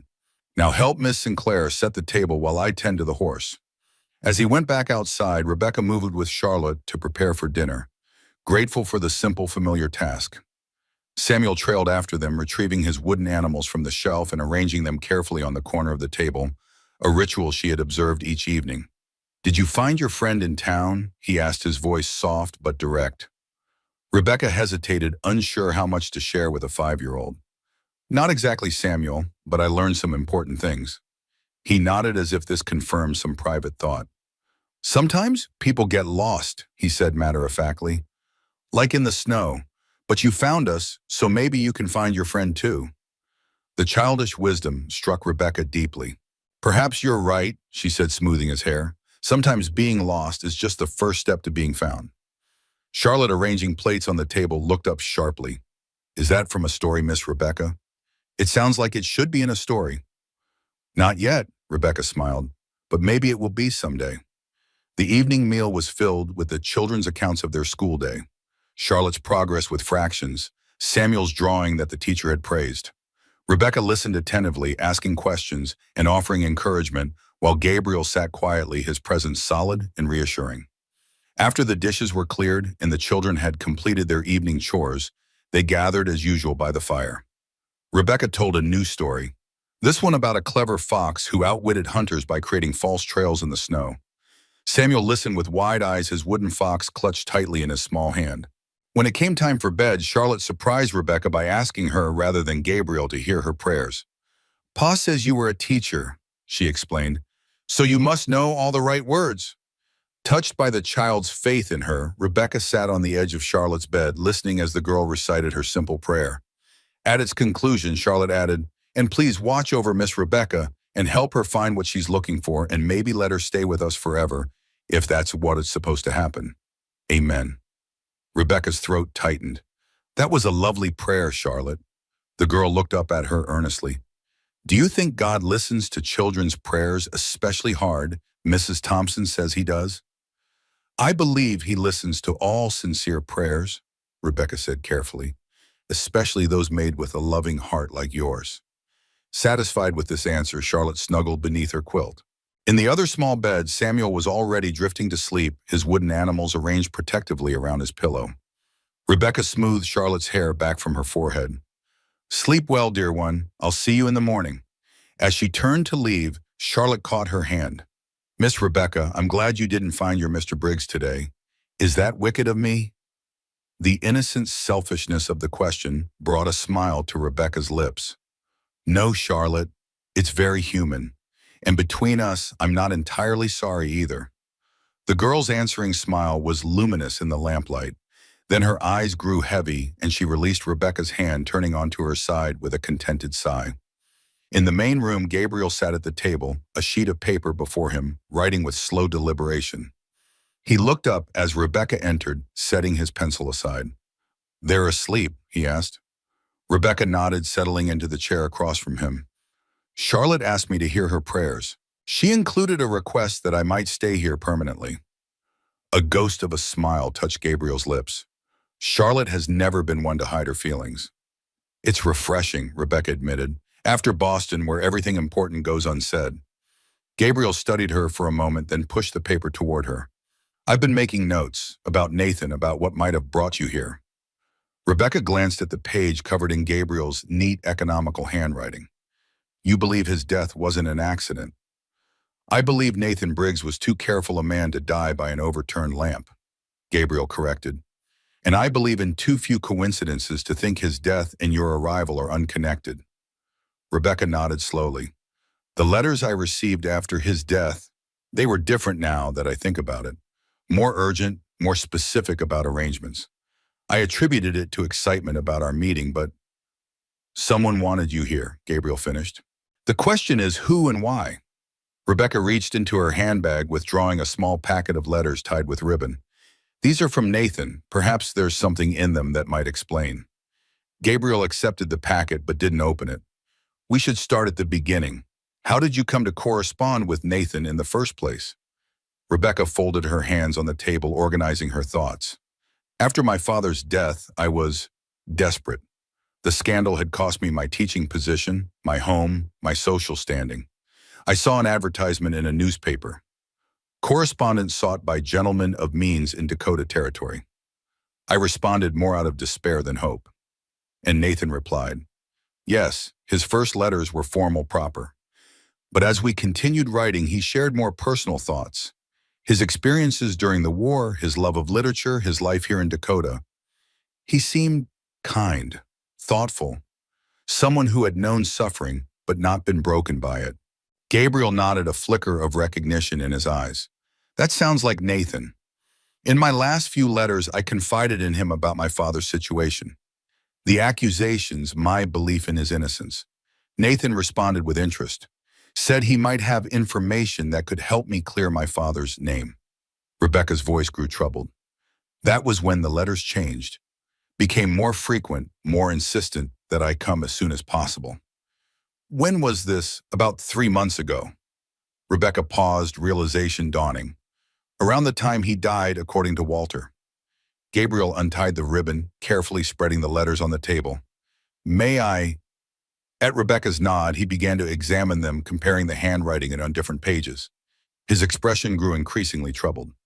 "These earlier ones," he said, indicating several sheets, "are Nathan's hand. I recognize it. These later ones." He separated out 3 letters. "Different writer. Similar enough to fool someone who didn't know him well, but definitely not Nathan." Rebecca leaned forward, studying the differences Gabriel had detected. Now that he pointed them out, they seemed obvious. The later letters had more flourishes, a slightly steeper slant. Who would do this? She whispered. And why? Gabriel gathered the letters, retying them carefully. I don't know, but Nathan's last words, telling Walter that you were coming to help, that I would know what to do, suggest he anticipated something like this might happen. But what could I possibly help with? I'm a school teacher from Boston, not a... Rebecca trailed off, unwilling to complete the thought. Not a detective, not a crusader for justice. Gabriel's voice held no mockery, only a quiet understanding. Yet here you are traveling across the country to clear your father's name. That takes courage, Miss Sinclair, and determination. Rebecca looked away unexpectedly, moved by his assessment. What do we do now? Gabriel rose, moving to the fireplace to add another log. The flames leapt higher, casting his face in sharp relief. The strong jaw, the eyes that had seen too much, the mouth that rarely smiled but spoke truth. Tomorrow I'll ride to Nathan's old claim, he said. See what's left after the fire. There might be something there, some clue to what he was involved in. I'm coming with you, Rebecca stated, not a request but a declaration. Gabriel turned to face her. It could be dangerous. Whoever wrote those letters, whoever might have killed Nathan, they wanted you here for a reason. Once they realize you're asking questions. All the more reason for me to be involved, Rebecca insisted. This concerns me directly, and two sets of eyes are better than one. Gabriel studied her for a long moment, then nodded once. Very well, but the children stay with Mrs. Thompson. I won't risk them. Of course not, Rebecca agreed immediately. They must be protected at all costs. Something shifted in Gabriel's expression, a softening, a recognition. You care for them, he observed. After just a few days. Rebecca couldn't deny it. They're remarkable children. How could I not care for them? Gabriel returned to the table, gathering the letters in his notes. It's been difficult for them since Catherine died. Charlotte tries to be the woman of the house, too grown up for her years. And Samuel, he hesitated. Samuel has nightmares, calls out for his mother, wakes up crying about the man with the red face. Rebecca frowned. The man with the red face, what does that mean? I don't know, Gabriel admitted. Catherine died while I was away, delivering lumber to Fort Creek. By the time I returned, she was already burning with fever. Samuel was with her. Charlotte was at school. The doctor said it was influenza, swift and severe. Nothing to be done. There was old pain in his voice and something else, a note of doubt or perhaps guilt. Rebecca reached across the table, briefly touching his hand. It wasn't your fault, she said gently. You couldn't have known. Gabriel didn't pull away from her touch, but his expression closed. I should have been there. Should have sent someone else with the lumber. Should have... He broke off, shaking his head. It doesn't matter now. What's done is done. Rebecca withdrew her hands, sensing he had said more than he intended. The children are fortunate to have you. You're a good father, Gabriel. It was the first time she had used his given name, and the intimacy of it hung in the air between them. For a moment, neither spoke, the only sound the crackling of the fire and the faint whistle of wind around the eaves. It's late, Gabriel said, finally rising from the table. We should rest. Tomorrow will be a long day. Rebecca nodded, gathering her shawl around her shoulders. Good night, then, and thank you for believing me, for helping me. Gabriel paused at the door to his room, looking back at her with those steady gray eyes. Nathan trusted you, he said simply. That's enough for me. After he had gone, Rebecca moved to the window, gazing out at the night. Stars glittered in the vast darkness, cold and distant. Somewhere out there were answers. About Nathan, about the letters, about her father's disgrace. And perhaps, though she hardly dared admit it, even to herself, answers about her own future. She pressed her hand against the cold glass, feeling the bite of winter through the thin pane. Dakota Territory was harsh, unforgiving to those who came unprepared. Yet it also offered what Boston could not. A fresh beginning, a place where a person might be judged by their actions rather than their name or history. The wooden horse Samuel had lent her sat on the windowsill, its simple form silhouetted against the starlit snow. Rebecca touched it gently, drawing comfort from the small token of childish trust. Whatever tomorrow brought, she would face it with clear eyes and steady purpose. For her father's memory, for Nathan's unexplained faith in her, and for the Sullivan family who had opened their home when she had nowhere else to turn. With that resolution, she turned from the window and prepared for bed, The borrowed blue dress, carefully hung, Catherine Sullivan's faded quilt pulled up against the night's chill. Sleep came swiftly, bearing her down into dreams of snow and fire, of wooden birds taking flight, and of gray eyes that saw too much and revealed too little. Outside, the wind picked up, carrying with it the first flakes of a new storm. By morning, the tracks leading to the Sullivan farm would be covered, erased, as if they had never been. But the house stood firm against the gathering weather, its lights dimming one by one as its inhabitants surrendered to sleep, unaware of the dark figure watching from the shelter of the cottonwoods, patient as the winter itself. Morning dawned gray and threatening, the sky heavy with the promise of snow. Rebecca woke to the familiar sounds of the Sullivan household. The crackle of the stove being stoked, the soft murmur of Gabriel's voice as he spoke to the children, the rhythmic thump of Samuel's wooden toys on the floor as he arranged them in some pattern only he understood. For a moment she lay still, savoring the warmth of the bed and the unexpected sense of belonging that had grown in her over the past days. Then she remembered their plans for the day, the journey to Nathan's claim, the search for answers, and pushed aside the quilt, shivering as the cold air touched her skin. She dressed quickly in the blue dress, adding a thick woolen shawl borrowed from Catherine's trunk. Her own traveling clothes had been laundered and mended, but the dress felt right somehow, as if she were carrying a piece of the Sullivan household with her into whatever awaited. When she emerged from the small bedroom, Gabriel was at the stove frying bacon and eggs. Charlotte sat at the table carefully copying something in a small notebook, while Samuel arranged his wooden animals in a circle on the rug, seemingly in deep communication with them. "Good morning," Rebecca greeted them, moving to help with breakfast. Gabriel nodded acknowledgement, his expression serious. "Storm's coming," he said, glancing toward the window. "We'll need to move quickly if we're to reach Nathan's claim and return before it hits." "How far is it?" Rebecca asked, setting plates on the table. "About 10 miles northeast near Eagle Creek. 2 hours by sleigh in good conditions." He transferred bacon to a platter. "Mrs. Thompson will be here shortly to stay with the children." Charlotte looked up from her writing. "Where are you going, Pa?" "Can we come too?" Gabriel's expression softened as he regarded his daughter. "Not today, Charlotte. Miss Sinclair and I have business to attend to. You and Samuel will stay with Mrs. Thompson." The girl's face felt disappointment evident. "But it's Saturday. We always do something together on Saturdays." "I know," Gabriel acknowledged, "and we will tomorrow. Today is important." Charlotte looked as if she might argue further, but something in her father's tone made her reconsider. "Is it about Miss Rebecca's friend, the one she couldn't find in town?" Gabriel and Rebecca exchanged glances. "Yes," Rebecca answered carefully. "We're going to look for some information that might help me understand what happened to him." Samuel, who had been listening quietly from his place on the rug, rose and approached the table. "Is he lost in the snow?" he asked, his solemn eyes fixed on Rebecca's face. A pang went through Rebecca at the innocent question. "In a way, Samuel, he's gone somewhere I can't follow, but he left behind clues that might help me understand why." And the boy considered this, then returned to his wooden animals, selecting a small horse and bringing it to Rebecca. "Take Thunder," he said, pressing the toy into her hand. "He's brave in the snow." Rebecca's throat tightened at the simple gesture. "Thank you, Samuel. I'll keep him safe." The arrival of Mrs. Thompson interrupted any further questions. The elderly woman bustled in with her usual energy, unwrapping a woolen scarf from around her neck. "Mercy, it's cold enough to freeze the whiskers off a walrus," she declared, rubbing her hands together. "That storm's coming in faster than expected. You two best be careful if you're still set on riding out today." Gabriel helped her with her coat. "We won't be long, just to Nathan's old claim and back." Mrs. Thompson's eyes sharpened.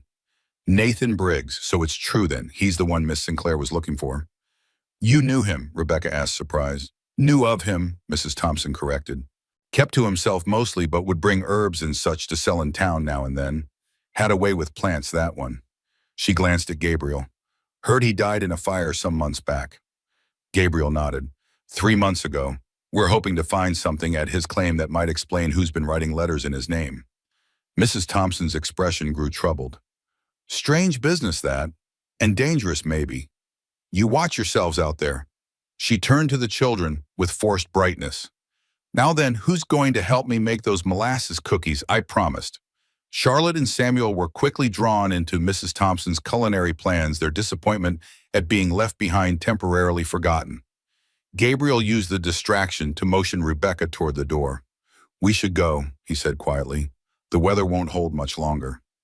And they dressed in their warmest clothes, Rebecca in her traveling coat and a fur cap that had belonged to Catherine, Gabriel in a heavy buffalo coat and leather gloves. Outside, the sleigh was already prepared, the horse stamping impatiently in the cold.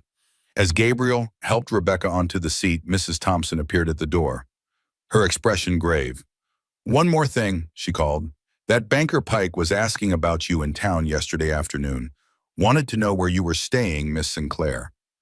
I don't trust that man as far as I could throw him." Gabriel's face hardened. Did he say why he was asking? Mrs. Thompson shook her head. Just that he had business with the lady, claimed to know something about the person she was seeking. Rebecca and Gabriel exchanged concerned glances. "Thank you for the warning," Rebecca called back. "We'll be careful." "See that you are," Mrs. Thompson replied, "and be back before dark. I'm too old to be managing those two rascals overnight." With final waves to the children watching from the window, they set off the sleigh runners, hissing over the snow. The sky hung low and threatening, occasional snowflakes drifting down, harbingers of the storm to come. "Pike," Rebecca said once they were well away from the house. "The man we met in town, why would he be asking about me?" Gabriel's expression was grim beneath his hat brim. "Harrison Pike has a hand in most business in Fort Creek. The bank, the land office, even the sawmill. If something happens that might affect his interests, he wants to know about it." "But what interest could he have in me? I'm just a school teacher from Boston." "A school teacher from Boston who's asking questions about a man who died under suspicious circumstances," Gabriel pointed out. "That might be reason enough." They traveled in thoughtful silence for a time, the landscape changing as they moved away from the settled farmland around Fort Creek. Here the prairie rolled in gentle undulations, broken occasionally by stands of cottonwood and birch. In summer, Rebecca imagined it would be beautiful, waving grasses dotted with wildflowers. In winter, it was austere, the snow smoothing all details into a vast white canvas. "Tell me about Nathan," she said as they crested a small rise. "What was he like beyond the letters, I mean?" Gabriel considered the question, his breath clouding in the cold air. "Educated, as I said, came from a good family in Illinois. His father was a doctor like Walter. Nathan studied law before the war, but never practiced afterward. Said he'd seen enough of human conflicts to last a lifetime." "What brought him west?" "Same as many of us. The war changed things, changed us." Gabriel's eyes were distant, seeing something beyond the snow-covered plains. Some men couldn't go back to what they were before. Nathan was one of those. He came west looking for space, for peace. "Did he find it?" Rebecca asked softly. Gabriel's mouth curved in a sad half-smile. "For a while, maybe. He built that cabin with his own hands, planted herbs and vegetables, kept to himself mostly. Wrote a lot, letters, a journal. Read books Walter sent him from back east." "You visited him?" "Sometimes, not often.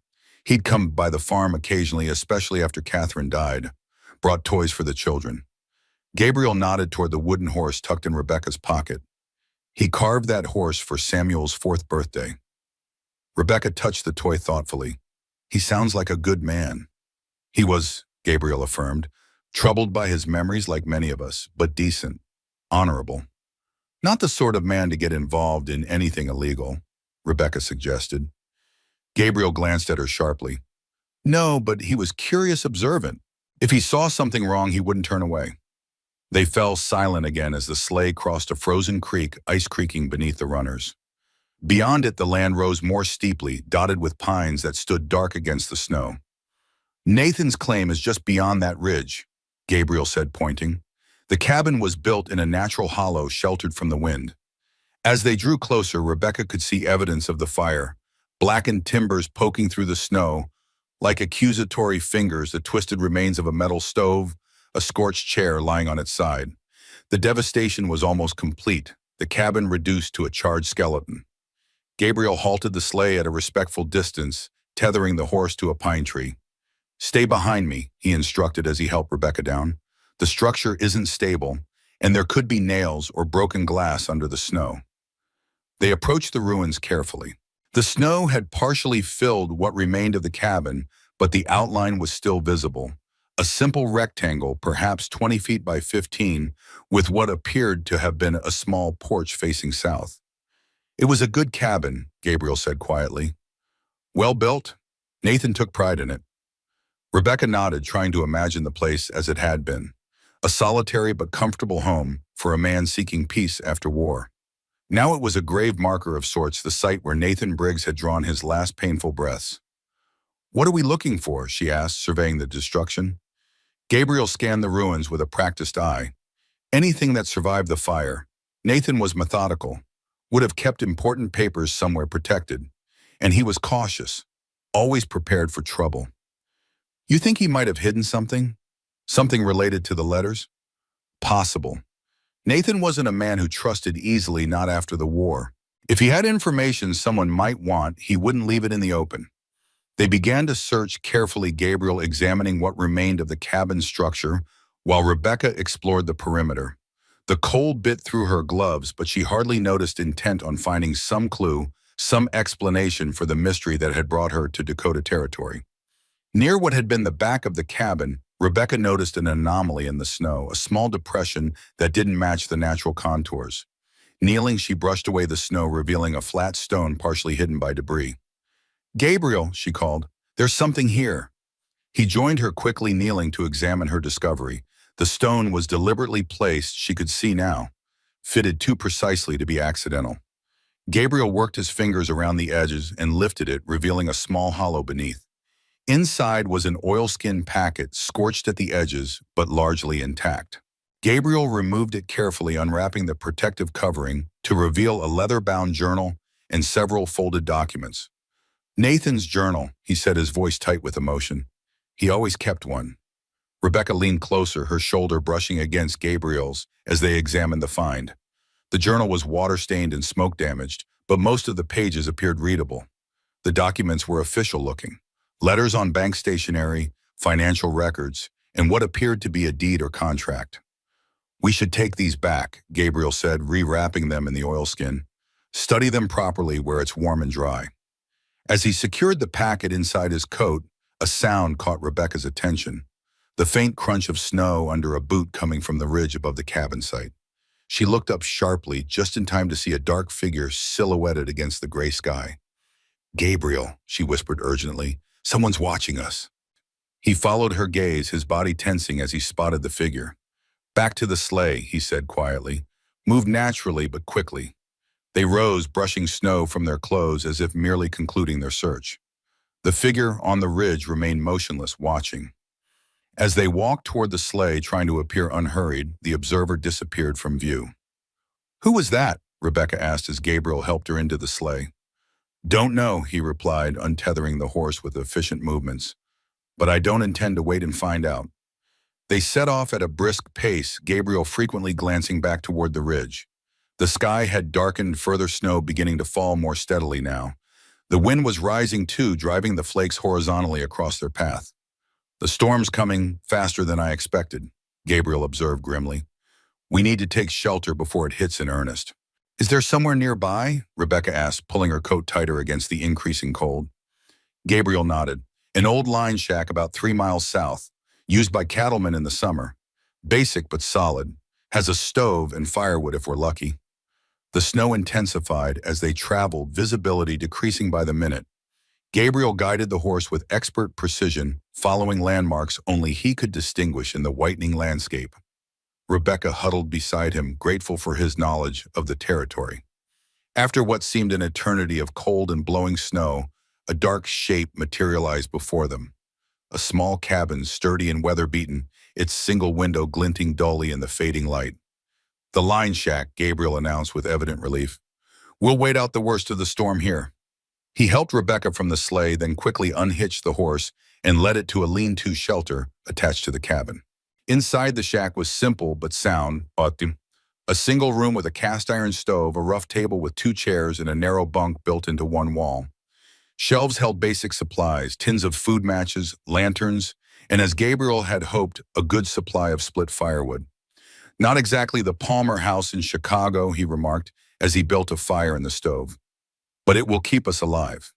Rebecca moved around the small space, examining their temporary refuge. It's perfectly adequate, she assured him. I'm grateful it was here. Once the fire was established, Gabriel went to check on the horse returning with snow dusting his shoulders and hat. Storm settling in, he reported. We may be here for some time. Rebecca nodded, removing her gloves to warm her hands at the stove. The children will be worried. Mrs. Thompson will know what happened, Gabriel assured her. She's seen enough Dakota winters to recognize when people are storm-stayed. With the immediate concerns of shelter and warmth addressed, they turned their attention to Nathan's journal and papers. Gabriel lit a lantern and placed it on the table, its yellow light creating a small circle of warmth in the dimness of the cabin. The journal was water-damaged and difficult to read in places, but Nathan's neat economical handwriting was still legible on most pages. Rebecca sat beside Gabriel, their shoulders touching as they bent over the book. The earliest entries were mundane, notes on weather crops planted improvements to the cabin. Gradually, they became more personal reflections on solitude, on the peace Nathan had found in the Dakota wilderness, occasionally interrupted by memories of the war that still haunted him. Then about 6 months before his death, the tone changed. Nathan began recording observations about visitors to Fort Creek, particularly businessmen connected to the bank. He mentioned Harrison Pike frequently noting meetings with strangers late night, gatherings at Pike's home, unusual activities at the bank after hours. He was investigating something, Rebecca murmured, pointing to a passage. Look, he mentions suspicious transfers and questions about Eastern connections. Gabriel nodded, turning the page. And here, P received documents from Chicago today. Met with unknown man at the hotel. Something not right about the land transactions. They continued reading the journal, gradually revealing Nathan's growing concerns about Pike's business dealings. He had begun to suspect a pattern of fraud involving land claims, banking transactions, and investors back east. Then 3 months before his death, a name leapt from the page that made Rebecca gasp: Sinclair. My father, she whispered, her finger tracing the entry. Received a response from Boston regarding Sinclair case. Suspicions confirmed. Evidence points to systematic fraud orchestrated by Miller with P as Western connection. Gabriel looked at her, understanding dawning. Isaiah Miller, your father's business partner. Rebecca nodded, her heart racing. The man I believed framed my father. Nathan was investigating him, connecting him to Pike somehow. They turned to the documents found with the journal. Among them was a letter on the stationery of Miller Banking Associates, Boston, addressed to Harrison Pike. Its contents were explicit. Instructions for creating false documentation of land sales with references to the Sinclair problem being permanently resolved. This is it. Rebecca breathed, her hands trembling as she held the letter. Proof that Miller was involved in fraud, that he set up my father to take the blame. Gabriel studied the document, his expression grave. And proof that Pike was his accomplice. This letter alone is enough to warrant an investigation by federal authorities. No wonder Nathan wanted me to come, Rebecca said, understanding flooding through her. He had discovered the truth about my father's case. He wanted to help me clear his name. And someone killed him for it, Gabriel added grimly. Probably the same person who then wrote to you in his name, luring you here. Rebecca looked up sharply. But why, if they killed Nathan to silence him, why bring me, someone actively seeking to expose the fraud, to Dakota territory? Gabriel considered this, his gray eyes troubled. Perhaps to eliminate another threat, if you arrive searching for evidence that might never have been found otherwise. They could dispose of me as well. Rebecca finished, a chill running through her that had nothing to do with the storm howling outside. But how would they know about me, about my connection to Nathan? Gabriel indicated the journal. Nathan mentions writing to you, becoming convinced of your father's innocence. If someone was watching him, intercepting his mind, perhaps. Rebecca rose, moving to the small window. Outside, snow swirled in the lantern light, the world beyond reduced to chaotic white. We need to take this evidence to the authorities, she said, to clear my father's name and to bring Nathan's killer to justice. The nearest federal marshal is in Bismarck, Gabriel replied. 2 days' ride in good weather. Then we'll go as soon as the storm passes, Rebecca decided, turning back to face him. Walter might help us.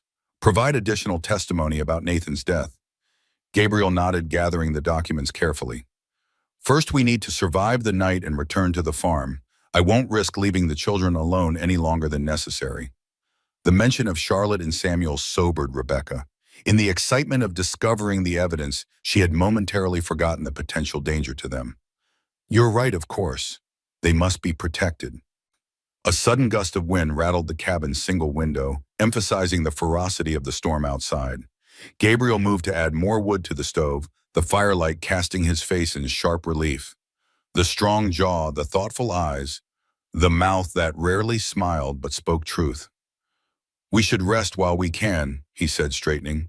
The storm might break by morning. Rebecca nodded, suddenly aware of how exhausted she was.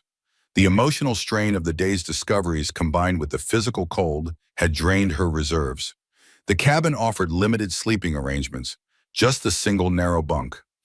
Gabriel immediately indicated that Rebecca should take it while he would make do with blankets near the stove.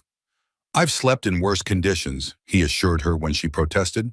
During the war, we considered ourselves fortunate to have a dry patch of ground. Too tired to argue, Rebecca removed her outer clothing and boots, wrapping herself in the rough blankets provided. The bunk was hard but clean, and after the day's exertions felt like luxury. Gabriel banked the fire in the stove, then settled on the floor nearby his back against the wall rifle within easy reach. The lantern was turned low, casting just enough light to dispel the absolute darkness. Gabriel, Rebecca said softly, watching his profile in the dim light. Thank you for believing me, for helping me find the truth. He glanced towards her, his expression softening slightly. Nathan believed in you. That was enough for me to start. Now, he paused. Now I believe in you on your own merits. The simple statement warmed her more than the stove's heat. When this is over, she said, when my father's name is cleared and Nathan's killer brought to justice, what then? Gabriel was silent for a moment. That depends on you, I suppose. Will you return to Boston?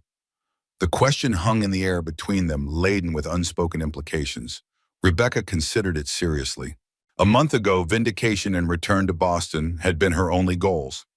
Now the prospect held less appeal than she had expected. I don't know, she admitted. There's little left for me there. My teaching position is gone, my family home sold to pay debts. Even with my father's name cleared, the scandal would linger. And here, Gabriel asked quietly, what is there for you here?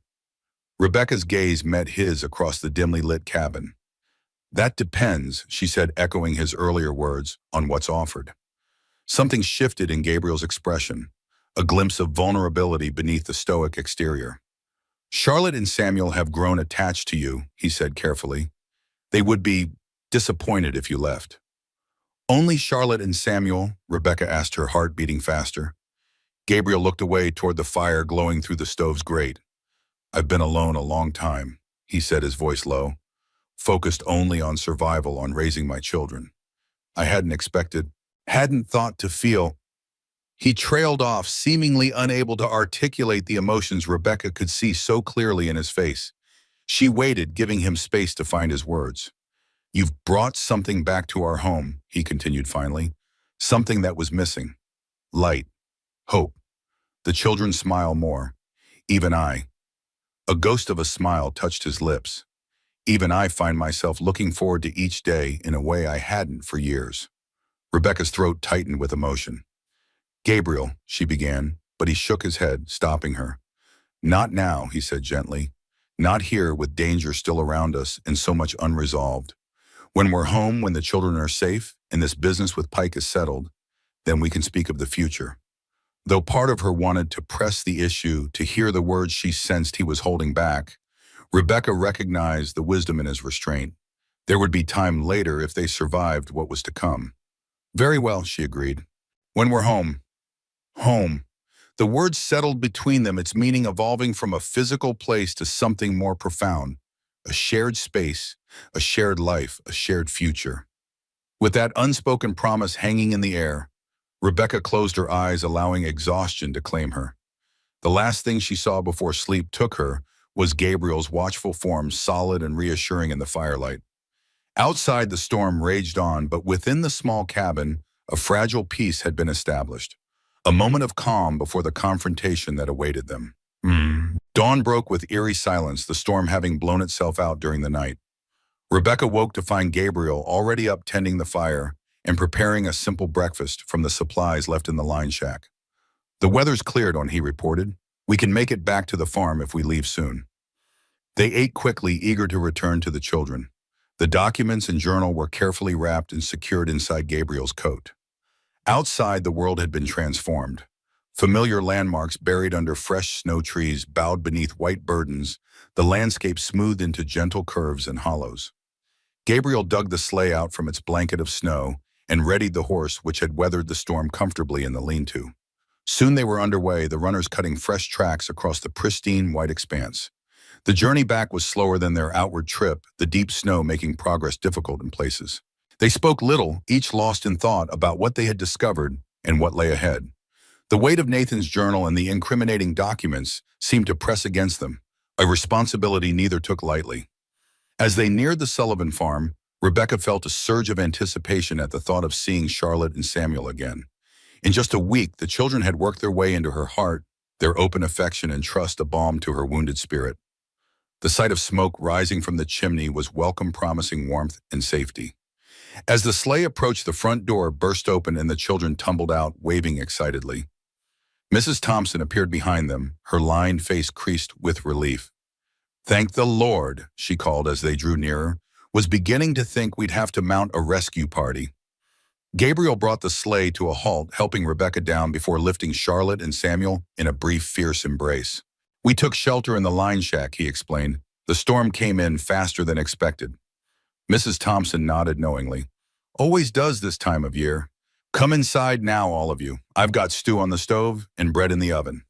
The warmth of the house enveloped them as they entered the familiar scents and sounds, a welcome contrast to the stark line shack. Charlotte immediately launched into an account of their activities during the storm, baking cookies, playing checkers, listening to Mrs. Thompson's stories of early settlers. Samuel was quieter, staying close to Rebecca's side, occasionally touching her hand as if to reassure himself of her presence. When she knelt to his level, he surprised her by throwing his arms around her neck in a tight hug. "Did thunder keep you safe?" he whispered. Rebecca smiled, producing the wooden horse from her pocket. "He was very brave," she assured him. "Stood guard all night while we slept." Satisfied, Samuel accepted the toy, then scampered off to show Charlotte something he had drawn during their absence. Mrs. Thompson approached as Rebecca hung up her coat, her shrewd eyes missing nothing. "Found something out there, did you?" she asked quietly. Rebecca glanced toward Gabriel, who was securing the precious documents in a drawer of his desk. "Yes," she confirmed. "Something important." The older woman nodded. "Thought as much. You both have that look, like people carrying a heavy load." She patted Rebecca's arm. "Well, you're home safe now. That's what matters." Home safe. The phrase echoed in Rebecca's mind as she moved to help with the noon meal. This place had become home so quickly, so naturally, that it startled her to realize she had only been here a week. It felt like much longer, or perhaps like no time at all, as if she had always belonged here. After lunch, when the children were occupied with chores and Mrs. Thompson had returned to her own house, Gabriel beckoned Rebecca to join him at the table. He spread out Nathan's journal and the documents they had found, his expression grave. "We need to decide our next steps," he said. "This evidence implicates Mike in serious crimes, fraud, possibly murder. But he's a powerful man in Fort Creek with the connections beyond the territory." Rebecca studied the papers, her mind working through possibilities. "Walter might help us. As a doctor and Nathan's uncle, his word carries weight. And if we could reach the federal marshal in Bismarck, that's at least 2 days' travel," Gabriel pointed out. "And we'd have to leave the children vulnerable. Could they go with us or stay with Mrs. Thompson until it's safe?" Gabriel shook his head. "I won't separate from them that long, not with Pike potentially desperate and dangerous." Rebecca considered the problem. "What if we bring the marshal here? Walter could send a telegram requesting his presence on urgent business." "Possible," Gabriel acknowledged, "but it would take time, days, maybe more. And Pike might be watching the telegraph office." "Then we need more immediate protection," Rebecca decided. "Someone in authority here in Fort Creek who isn't under Pike's influence." Gabriel thought for a moment. "Judge Wilson," he said finally. "Circuit judge only comes through every few months, but he's here now for the cattle auction disputes. Has a reputation for honesty and importantly doesn't depend on Pike for his position. Could we reach him? Show him the evidence? He's staying at the hotel in Fort Creek. We could ride in tomorrow, speak with him privately. Rebecca nodded, relief washing through her at having a plan. Tomorrow then, and tonight. Tonight we keep watch, Gabriel finished. I don't think Pike knows what we found, but he might suspect. And if he was the one watching us at Nathan's cabin, the implication hung in the air, sobering them both. Rebecca glanced toward the bedroom where the children were helping each other with reading lessons, their voices a gentle murmur of normalcy against the backdrop of danger. I won't let anything happen to them, she said, a fierceness in her voice that surprised even her. Whatever it takes, they'll be safe. Gabriel's expression softened as he looked at her. I believe you, he said simply. Then with a glance toward the children's room, he added more quietly, last night in the line shack, what you said about what's here for you. Rebecca met his gaze steadily. I meant it. A rare smile touched his lips, transforming his face. Good, he said, because Charlotte has already decided you're staying permanently, and I've learned it's easier not to argue with her when she's made up her mind. The moment of lightness was a welcome respite from the tension of their situation. Rebecca returned his smile, allowing herself to imagine just briefly a future here. Teaching the children, tending the garden in summer, sharing quiet evenings with Gabriel by the fire. It was a simple vision, far removed from the life she had once envisioned for herself in Boston, but infinitely more appealing. The sound of the children returning from their room broke the moment. Charlotte carried a slate on which she had practiced her letters while Samuel clutched a sheet of paper with a careful drawing of what appeared to be their house, complete with 4 stick figures standing before it. Miss Rebecca, Charlotte announced, I've finished my lessons, and Samuel has something to show you. The little boy approached shyly, holding out his drawing. It's us, he explained. You and Pa and Charlotte and me. And look, he pointed to the roof where he had added several small shapes. The wooden birds are watching over us. Rebecca accepted the drawing, emotion welling in her throat. The simple illustration captured exactly what she had been imagining, a family together and complete. It's beautiful, Samuel, she said, kneeling to his level. May I keep it? He nodded solemnly. I made it for you, so you won't forget us. I could never forget you, Rebecca assured him, smoothing his hair gently. Never. Gabriel, who had been watching this exchange with an unreadable expression, rose and gathered the documents from the table. These need to be hidden somewhere safe until tomorrow, he said. Somewhere Pike wouldn't think to look. Rebecca considered for a moment. My trunk, she suggested. It has a false bottom where I kept my father's wipers. No one would find it without knowing exactly where to look. Gabriel nodded approval. Perfect. We'll secure them there, then prepare for tomorrow. The remainder of the day passed in a strange mixture of ordinary routine and heightened vigilance. Gabriel checked and cleaned his rifle, positioning it near the door, while maintaining a casual demeanor for the children's sake. Rebecca helped Charlotte with more advanced reading lessons, all the while keeping an eye on the windows, watching for any sign of approach. As dusk fell, Gabriel took Rebecca aside while the children were setting the table for dinner. I'll take first watch tonight, he said quietly. Wake you at midnight to take over. If anything happens, anything at all, get the children to the root cellar. There's a trap door in the pantry floor covered by the rug. It's stocked with blankets, water, food. Rebecca nodded, appreciating his thoroughness. Do you really think Pike might come here? I don't know, Gabriel admitted. But if he suspects what we found, if he believes we have evidence against him, he's not a man who would leave loose ends. The gravity of their situation settled more firmly on Rebecca's shoulders. They weren't just seeking justice now. They were potentially fighting for their lives. Dinner was a subdued affair, despite Charlotte's attempts at cheerful conversation. Even Samuel seemed to sense the underlying tension, staying closer to his father than usual, his solemn eyes moving between the adults with quiet concern. When it came time for bed, Rebecca told a story as had become their custom, but chose one with a message of courage and perseverance. A tale of forest animals banding together to outsmart a predator. Charlotte listened intently while Samuel nestled against Rebecca's side, his wooden animals clutched protectively to his chest. Is that a true story? Charlotte asked when Rebecca had finished. Not literally, Rebecca answered carefully. But its message is true, that together even those who seem small and vulnerable can overcome great challenges. The girl nodded, satisfaction in her eyes. Like us, she said confidently. We're small, but we're brave and smart, And we have you and Pa to protect us. That's right, Rebecca affirmed, tucking the quilt around Charlotte's shoulders. Now sleep well, both of you. Tomorrow will be an important day. After the children were settled, Rebecca joined Gabriel and Miriam in the main room. He sat by the window, rifle across his knees, gazing out into the darkness. They're asleep, he asked without turning. Yes, Rebecca confirmed, moving to stand beside him. They sense something's wrong, but they're resilient children, strong like their father. Gabriel glanced up at her, something vulnerable in his expression, and like their mother in different ways. Catherine was gentle, but had a core of steel when it mattered. Charlotte has that same spirit. It was the most he had ever shared about his late wife, and Rebecca received the confidence with appropriate gravity. Tell me about her, she invited, settling into the chair opposite him. If you'd like to. For a moment she thought he might decline, retreat back into his customary reserve. But after a brief hesitation he began to speak, his voice low and measured. Catherine was a school teacher like you, came west to teach at the Fort Creek School.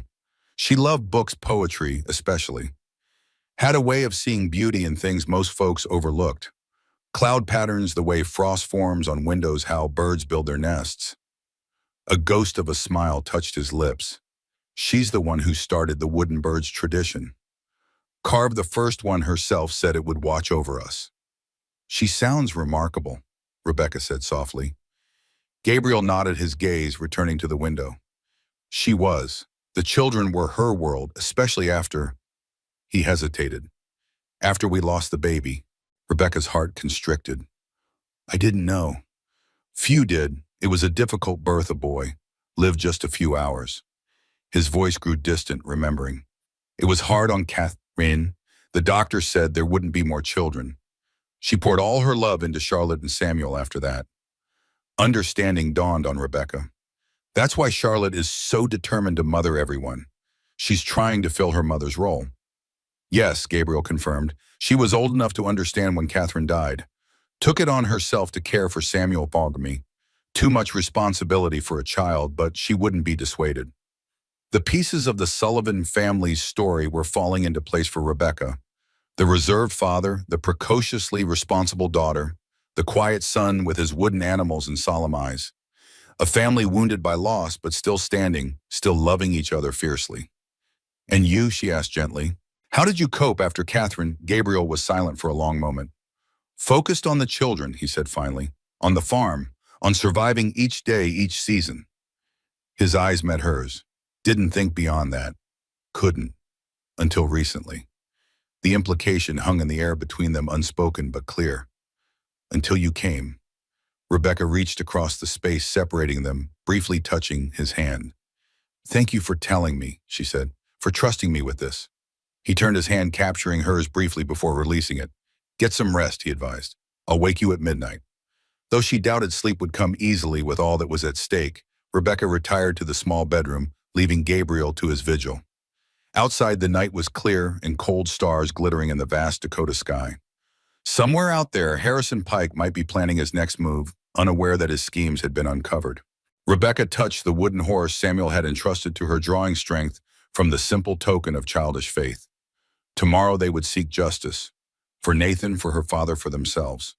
Tonight they would stand guard over what mattered most. Morning arrived without incident, the night watch having passed uneventfully. After a hurried breakfast, preparations began for the journey to Fort Creek. Mrs. Thompson arrived to stay with the children, her normally cheerful demeanor subdued by Gabriel's terse explanation of the situation. You be careful, she admonished as they prepared to leave. Pike's not a man to cross lightly.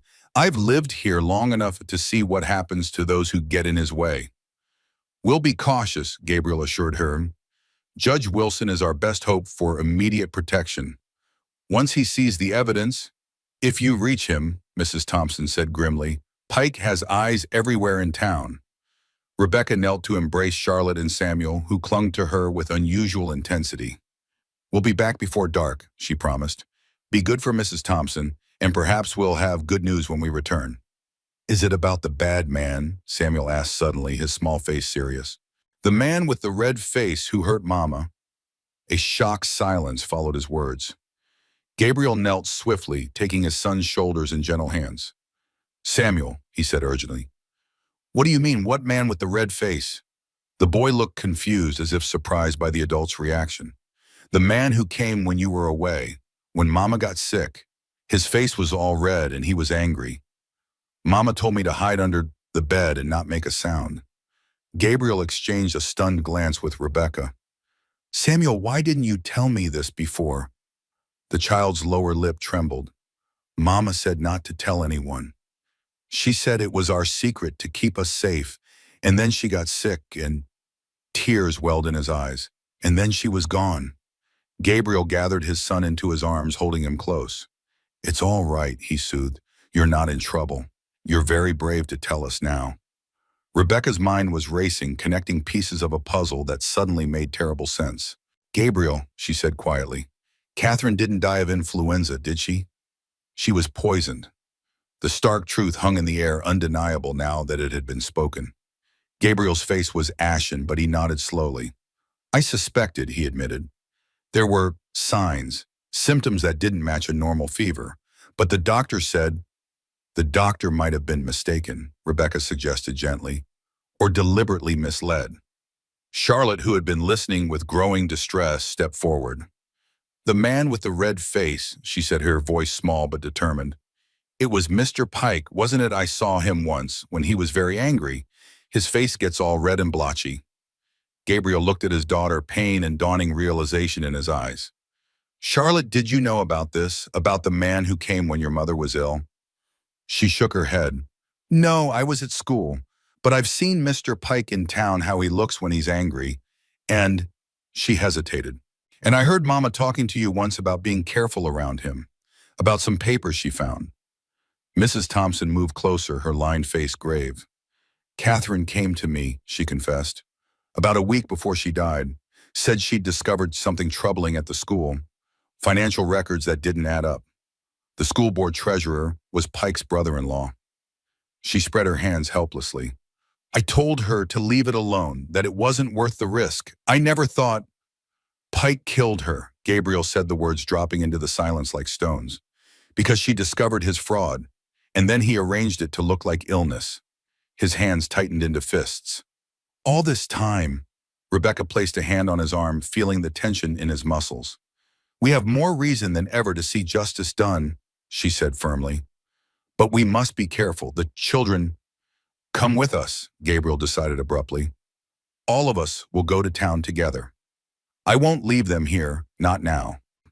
Mrs. Thompson nodded approval. Safer that way. Pike wouldn't dare act against you in public with witnesses around. The journey to Fort Creek took on a new urgency, the sleigh carrying not just the incriminating documents, but a family united in pursuit of long overdue justice. Gabriel drove with grim determination, rifle beside him, while Rebecca sat with the children, Charlotte's arm linked protectively through hers. Fort Creek was busy with Saturday business. Farmers in town for supplies, women shopping at the general store, cowboys lounging near the saloon. Gabriel guided the sleigh directly to the hotel where Judge Wilson was staying, his eyes constantly scanning for any sign of Pike or his associates. The hotel clerk informed them that the judge was in his room reviewing cases for Monday's court session. Gabriel requested an immediate meeting, citing urgent legal matters requiring the judge's attention. Judge Wilson proved to be a tall, spare man with shrewd eyes and an air of impartial authority. He received them in his room, eyebrows rising at the sight of the entire family but offering seats with courteous efficiency. This is most irregular, Mr. Sullivan, he noted as they arranged themselves in the small sitting area. I generally prefer to conduct business in the courthouse. I apologize for the intrusion, Your Honor, Gabriel replied, but the circumstances are exceptional. With concise clarity, he and Rebecca took turns explaining the situation. Nathan's investigation, the forged letters, the evidence found at the cabin, and finally Samuel's revelation about the man with the red face, who had visited Catherine before her death. Throughout the account, Judge Wilson listened without interruption, his expression growing increasingly grave. When they had finished, he examined the documents they had brought, paying particular attention to the letter on Miller Banking Associates stationery. This is serious, he said, finally setting the papers aside. Very serious indeed. Interstate fraud, possible murder. These fall under federal jurisdiction. He studied Gabriel thoughtfully. You understand what you're alleging. Harrison Pike is one of the most prominent citizens in this county. I understand perfectly, Your Honor, Gabriel said steadily, and I'm prepared to testify to everything we've told you. As am I, Rebecca added. My father's reputation, his very life was destroyed by this scheme, and Nathan Briggs died trying to expose it. Judge Wilson nodded slowly. I believe you, he said. These documents, combined with your testimony, are compelling. I'll send for the federal marshal immediately. He rose, moving to the writing desk. In the meantime, I can issue a warrant for Pike's arrest on suspicion of fraud to be served by the local sheriff. Relief washed through Rebecca. They had been heard, believed. Justice was within reach. There's something else you should know, Your Honor, Gabriel said, his voice tight with controlled emotion. We have reason to believe Pike may have been responsible for my wife's death 3 years ago. My son witnessed Pike visiting our home while I was away, shortly after my wife became fatally ill with symptoms consistent with poisoning. Judge Wilson's pen paused above the paper. That's a grave accusation, Mr. Sullivan. Do you have evidence? Only my son's testimony and the suspicious nature of the illness, Gabriel admitted. But given everything else we've uncovered, the judge considered this, then resumed writing. I'll include it in my report to the marshal. A proper investigation can be conducted. He looked up, his expression softening slightly. I'm sorry for your loss, Mr. Sullivan, and for what your children have endured. As Judge Wilson completed the necessary documents, Rebecca sat with Charlotte and Samuel, speaking quietly to keep them calm and occupied. The little boy remained close to her side, occasionally touching her hand as if to reassure himself of her presence. What happens now? Charlotte whispered. The judge will help us, Rebecca explained. He'll make sure Mr. Pike can't hurt anyone else, and that the truth about your mother and about my father becomes known. The girl nodded, satisfaction in her eyes. And then we can go home, all of us together. Rebecca smiled, smoothing Charlotte's hair. That's the plan, she confirmed, if that's what everyone wants. It is, Charlotte stated with absolute certainty. Samuel and I decided already, and Pa never argues with both of us at once. A knock at the door interrupted their conversation. Judge Wilson crossed the room to answer it, expecting the clerk he had sent to fetch the sheriff. Instead, Harrison Pike himself stood in the doorway, flanked by 2 men Rebecca recognized as his associates from the bank.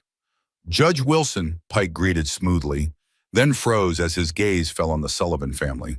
His florid face darkened, eyes narrowing as they moved from Gabriel to Rebecca, then to the documents visible on the judge's desk. I see I'm interrupting something. Mr. Pike, the judge acknowledged coolly, this is indeed a private meeting. If you'll excuse us. Pike stepped into the room, uninvited, his companions following. I couldn't help but notice the Sullivan family entering the hotel in quite a hurry, he said, his tone conversational, though his eyes were hard, and then requesting an immediate meeting with you, Your Honor. Naturally, I was concerned. As a leading citizen of Fort Creek, I like to stay informed about matters affecting our community. Gabriel rose slowly, positioning himself between Pike and his family. This doesn't concern you, Pike, he said, the lie deliberate and challenging. Pike's smile didn't reach his eyes. Oh, I think it might. His gaze shifted to the papers on the desk. Especially if those are what I think they are. Documents from Nathan Briggs's cabin, perhaps recovered during yesterday's expedition to his burned-out claim. The accuracy of his knowledge confirmed Rebecca's suspicion that Pike had been the figure watching them from the ridge. She stood as well, moving the children behind her. Your Honor, she said clearly, addressing the judge rather than Pike. I believe this demonstrates the urgency of our request. Mr. Pike appears to have been monitoring our movements just as he monitored Nathan Briggs before his death. Pike's false congeniality hardened into something more dangerous. Careful, Miss Sinclair. Unfounded accusations can be costly in reputation and other ways. They're not unfounded, Gabriel countered. We have evidence of your fraud, Pike. Letters connecting you to Isaiah Miller in Boston, documentation of false land claims, testimony about Nathan's investigation. And my son's account of your visit to our home the day my wife fell ill, he added, voice taut with controlled rage. Samuel remembers the man with the red face who made his mother afraid. Who made her hide him under the bed. For the first time, Pike's composure slipped, genuine shock flashing across his features. His gaze darted to Samuel, who shrank back against Rebecca, but met the man's eyes with solemn recognition. Preposterous. Pike recovered quickly, The ravings of a child, confused about events from years ago. No court would accept such testimony. Perhaps not alone, Judge Wilson interjected, stepping forward with authority. But combined with the other evidence, it presents a disturbing pattern, Mr. Pike. One that warrants thorough investigation. Pike's face flushed with the red blotchiness Samuel had described, anger barely contained. This is absurd. Sullivan has always resented my success, my standing in the community. Now he's dragged this school teacher into his delusions, using his children to garner sympathy. He turned to his companions. Gentlemen, I believe we're witnessing a sad case of grief turned to madness. Mr. Sullivan never recovered from his wife's tragic death and now seeks someone to blame. Before anyone could respond, the door opened again, admitting Walter Calloway and the Fort Creek sheriff. Walter assessed the situation with a quick glance, moving to stand beside Gabriel. Judge Wilson, the sheriff began, you sent for me. The judge nodded, retrieving the warrant he had prepared. Sheriff Harris, I'm issuing this warrant for the arrest of Harrison Pike on suspicion of fraud conspiracy across state lines and possible involvement in the deaths of Catherine Sullivan and Nathan Briggs. Pike's face contorted with fury. This is outrageous. I'll have your position for this, Wilson. My connections reach all the way to the territorial governor.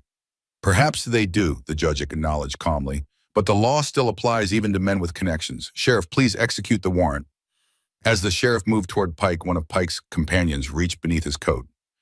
Gabriel reacted instantly, putting himself in front of Rebecca and the children. Walter, too, stepped forward protectively. I wouldn't, the judge warned sharply. Adding armed resistance to your troubles would be unwise, gentlemen. For a tense moment, it seemed violence might erupt. Then Pike raised a hand, stopping his associate. This is a misunderstanding, he said, his voice tight with suppressed rage.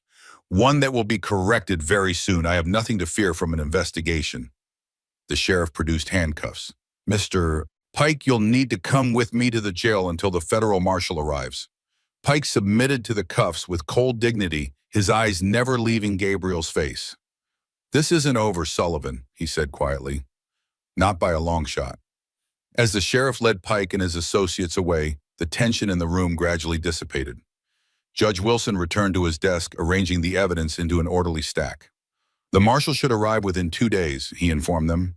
Until then, Pike will remain in custody. I suggest you all stay in town until statements can be taken formally. Walter stepped forward. They can stay with me, he offered. My house has plenty of room and it would be safer than returning to the farm alone. Gabriel nodded gratitude. Thank you, Walter. He turned to the judge. And thank you, Your Honor, for hearing us out, for believing us. The evidence speaks for itself, Judge Wilson replied. Justice may be slow at times, Mr. Sullivan, but it generally arrives in the end. As they prepared to leave the hotel, Rebecca found herself overwhelmed by the swift turn of events. In a matter of hours, the secrets of years had been exposed. A dangerous man, apprehended, the path to clearing her father's name opened at last. Charlotte slipped her hand into Rebecca's, looking up with serious eyes. Is it over now? She asked. Is the bad man going to jail? Rebecca squeezed the girl's hand reassuringly. Yes, Charlotte. He'll face justice for what he's done.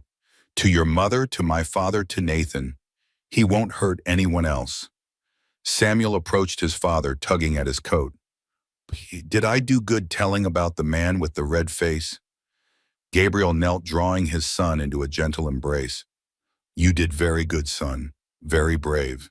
Your mother would be proud of you. The boy's face brightened at this, some burden visibly lifting from his small shoulders. Can we go home now? Gabriel glanced at Rebecca, something unspoken passing between them. Soon, he promised. We need to stay with Dr. Calloway for a day or two, but then we'll go home. His eyes remained on Rebecca as he added, all of us together. Walter's house proved to be a comfortable, well-appointed residence near his medical office. He welcomed them warmly, showing the children to a room filled with books and curiosities from his travels, while providing Gabrielle and Rebecca with a quiet parlor where they could collect their thoughts. I should have seen it, Walter said heavily, pouring coffee for the adults. Catherine's symptoms, Nathan's suspicions. I was blind to what was happening right in front of me. Pike was careful, Gabriel replied, no accusation in his tone. He built his position in this community over years, made himself indispensable. Who would suspect him? Catherine did, Walter pointed out, and paid with her life. as did Nathan when he got too close to the truth. Rebecca sipped her coffee, reflecting on the tangled web of events that had brought her to Dakota territory. It all connects, she said slowly. My father's disgrace, Catherine's discovery of financial irregularities, Nathan's investigation. Pike and Miller were operating across state lines, using their banking connections to orchestrate land fraud on a massive scale. And eliminating anyone who threatened to expose them, Gabriel added grimly. Walter nodded, his expression troubled. The question now is how extensive their network might be. Are there others involved who remain free? The federal investigation will determine that, Rebecca said. With the evidence we provided, they'll have a starting point at least. They fell silent, each absorbed in their own thoughts. Through the parlor door, Rebecca could see Charlotte and Samuel in the next room, examining Walter's collection of pressed flowers and unusual rocks, their resilient spirits already recovering from the day's tensions. What will you do now? Walter asked, finally directing the question to both of them. After the marshal has taken statements, collected evidence. Gabriel looked to Rebecca, leaving the answer to her. She met his gaze steadily, the decision already made in her heart. I'll stay, she said simply, if I'm welcome. Gabriel's expression softened, the reserve that usually guarded his emotions falling away. You know you are, he said quietly. More than welcome. Needed. Walter observed this exchange with a small smile. Nathan would be pleased, he commented. He spoke highly of you in his letters to Rebecca, said you had the courage and integrity he admired most in people. He rose, preparing to leave them alone. I think he would consider this a fitting outcome to his efforts. Justice served and healing begun. After he had gone, Gabriel moved to sit beside Rebecca on the small sofa, taking her hand in his. I'm not a man of many words, he began, his voice low and earnest. But I want to be clear about this. About us. Rebecca waited, allowing him the space to find his way. When Catherine died, I thought that part of my life was over, he continued. Didn't expect to feel, to want. He shook his head, frustrated by his own reticence. What I'm trying to say is these past days with you in our home, it's been right. The children feel it. I feel it. I feel it too, Rebecca assured him softly. Gabriel's grip on her hand tightened slightly. I'm not asking for promises right now. There's still much to resolve. The investigation, your father's name to clear. But when it's done, when we're home again, he met her eyes directly. I want you to stay. Not as a guest, not temporarily, permanently, as part of our family. The words hung in the air between them, their implication clear. Not quite a proposal, but a declaration of intent, of hope for a shared future. Rebecca leaned forward, resting her forehead against his. Yes, she whispered. When this is done, when we're home, I'll stay. For as long as you and the children want me. Forever then, Gabriel said, the ghost of a smile touching his lips. From the doorway came a small sound of satisfaction. They looked up to see Charlotte standing there, Samuel beside her, both children watching with undisguised approval. I told you, Charlotte said to her brother, I told you Miss Rebecca would stay and be our mother. Samuel nodded solemnly. And the wooden birds will watch over us, he added with the simple faith of childhood. All of us together. Gabriel held out his arms, and the children rushed forward, enveloping both adults in an exuberant embrace. Rebecca found herself at the center of this impromptu family circle, her heart fuller than she had thought possible after so much loss and struggle. Outside, snow began to fall again. Not the fierce blizzard of days past, but gentle flakes drifting lazily from a pearl gray sky.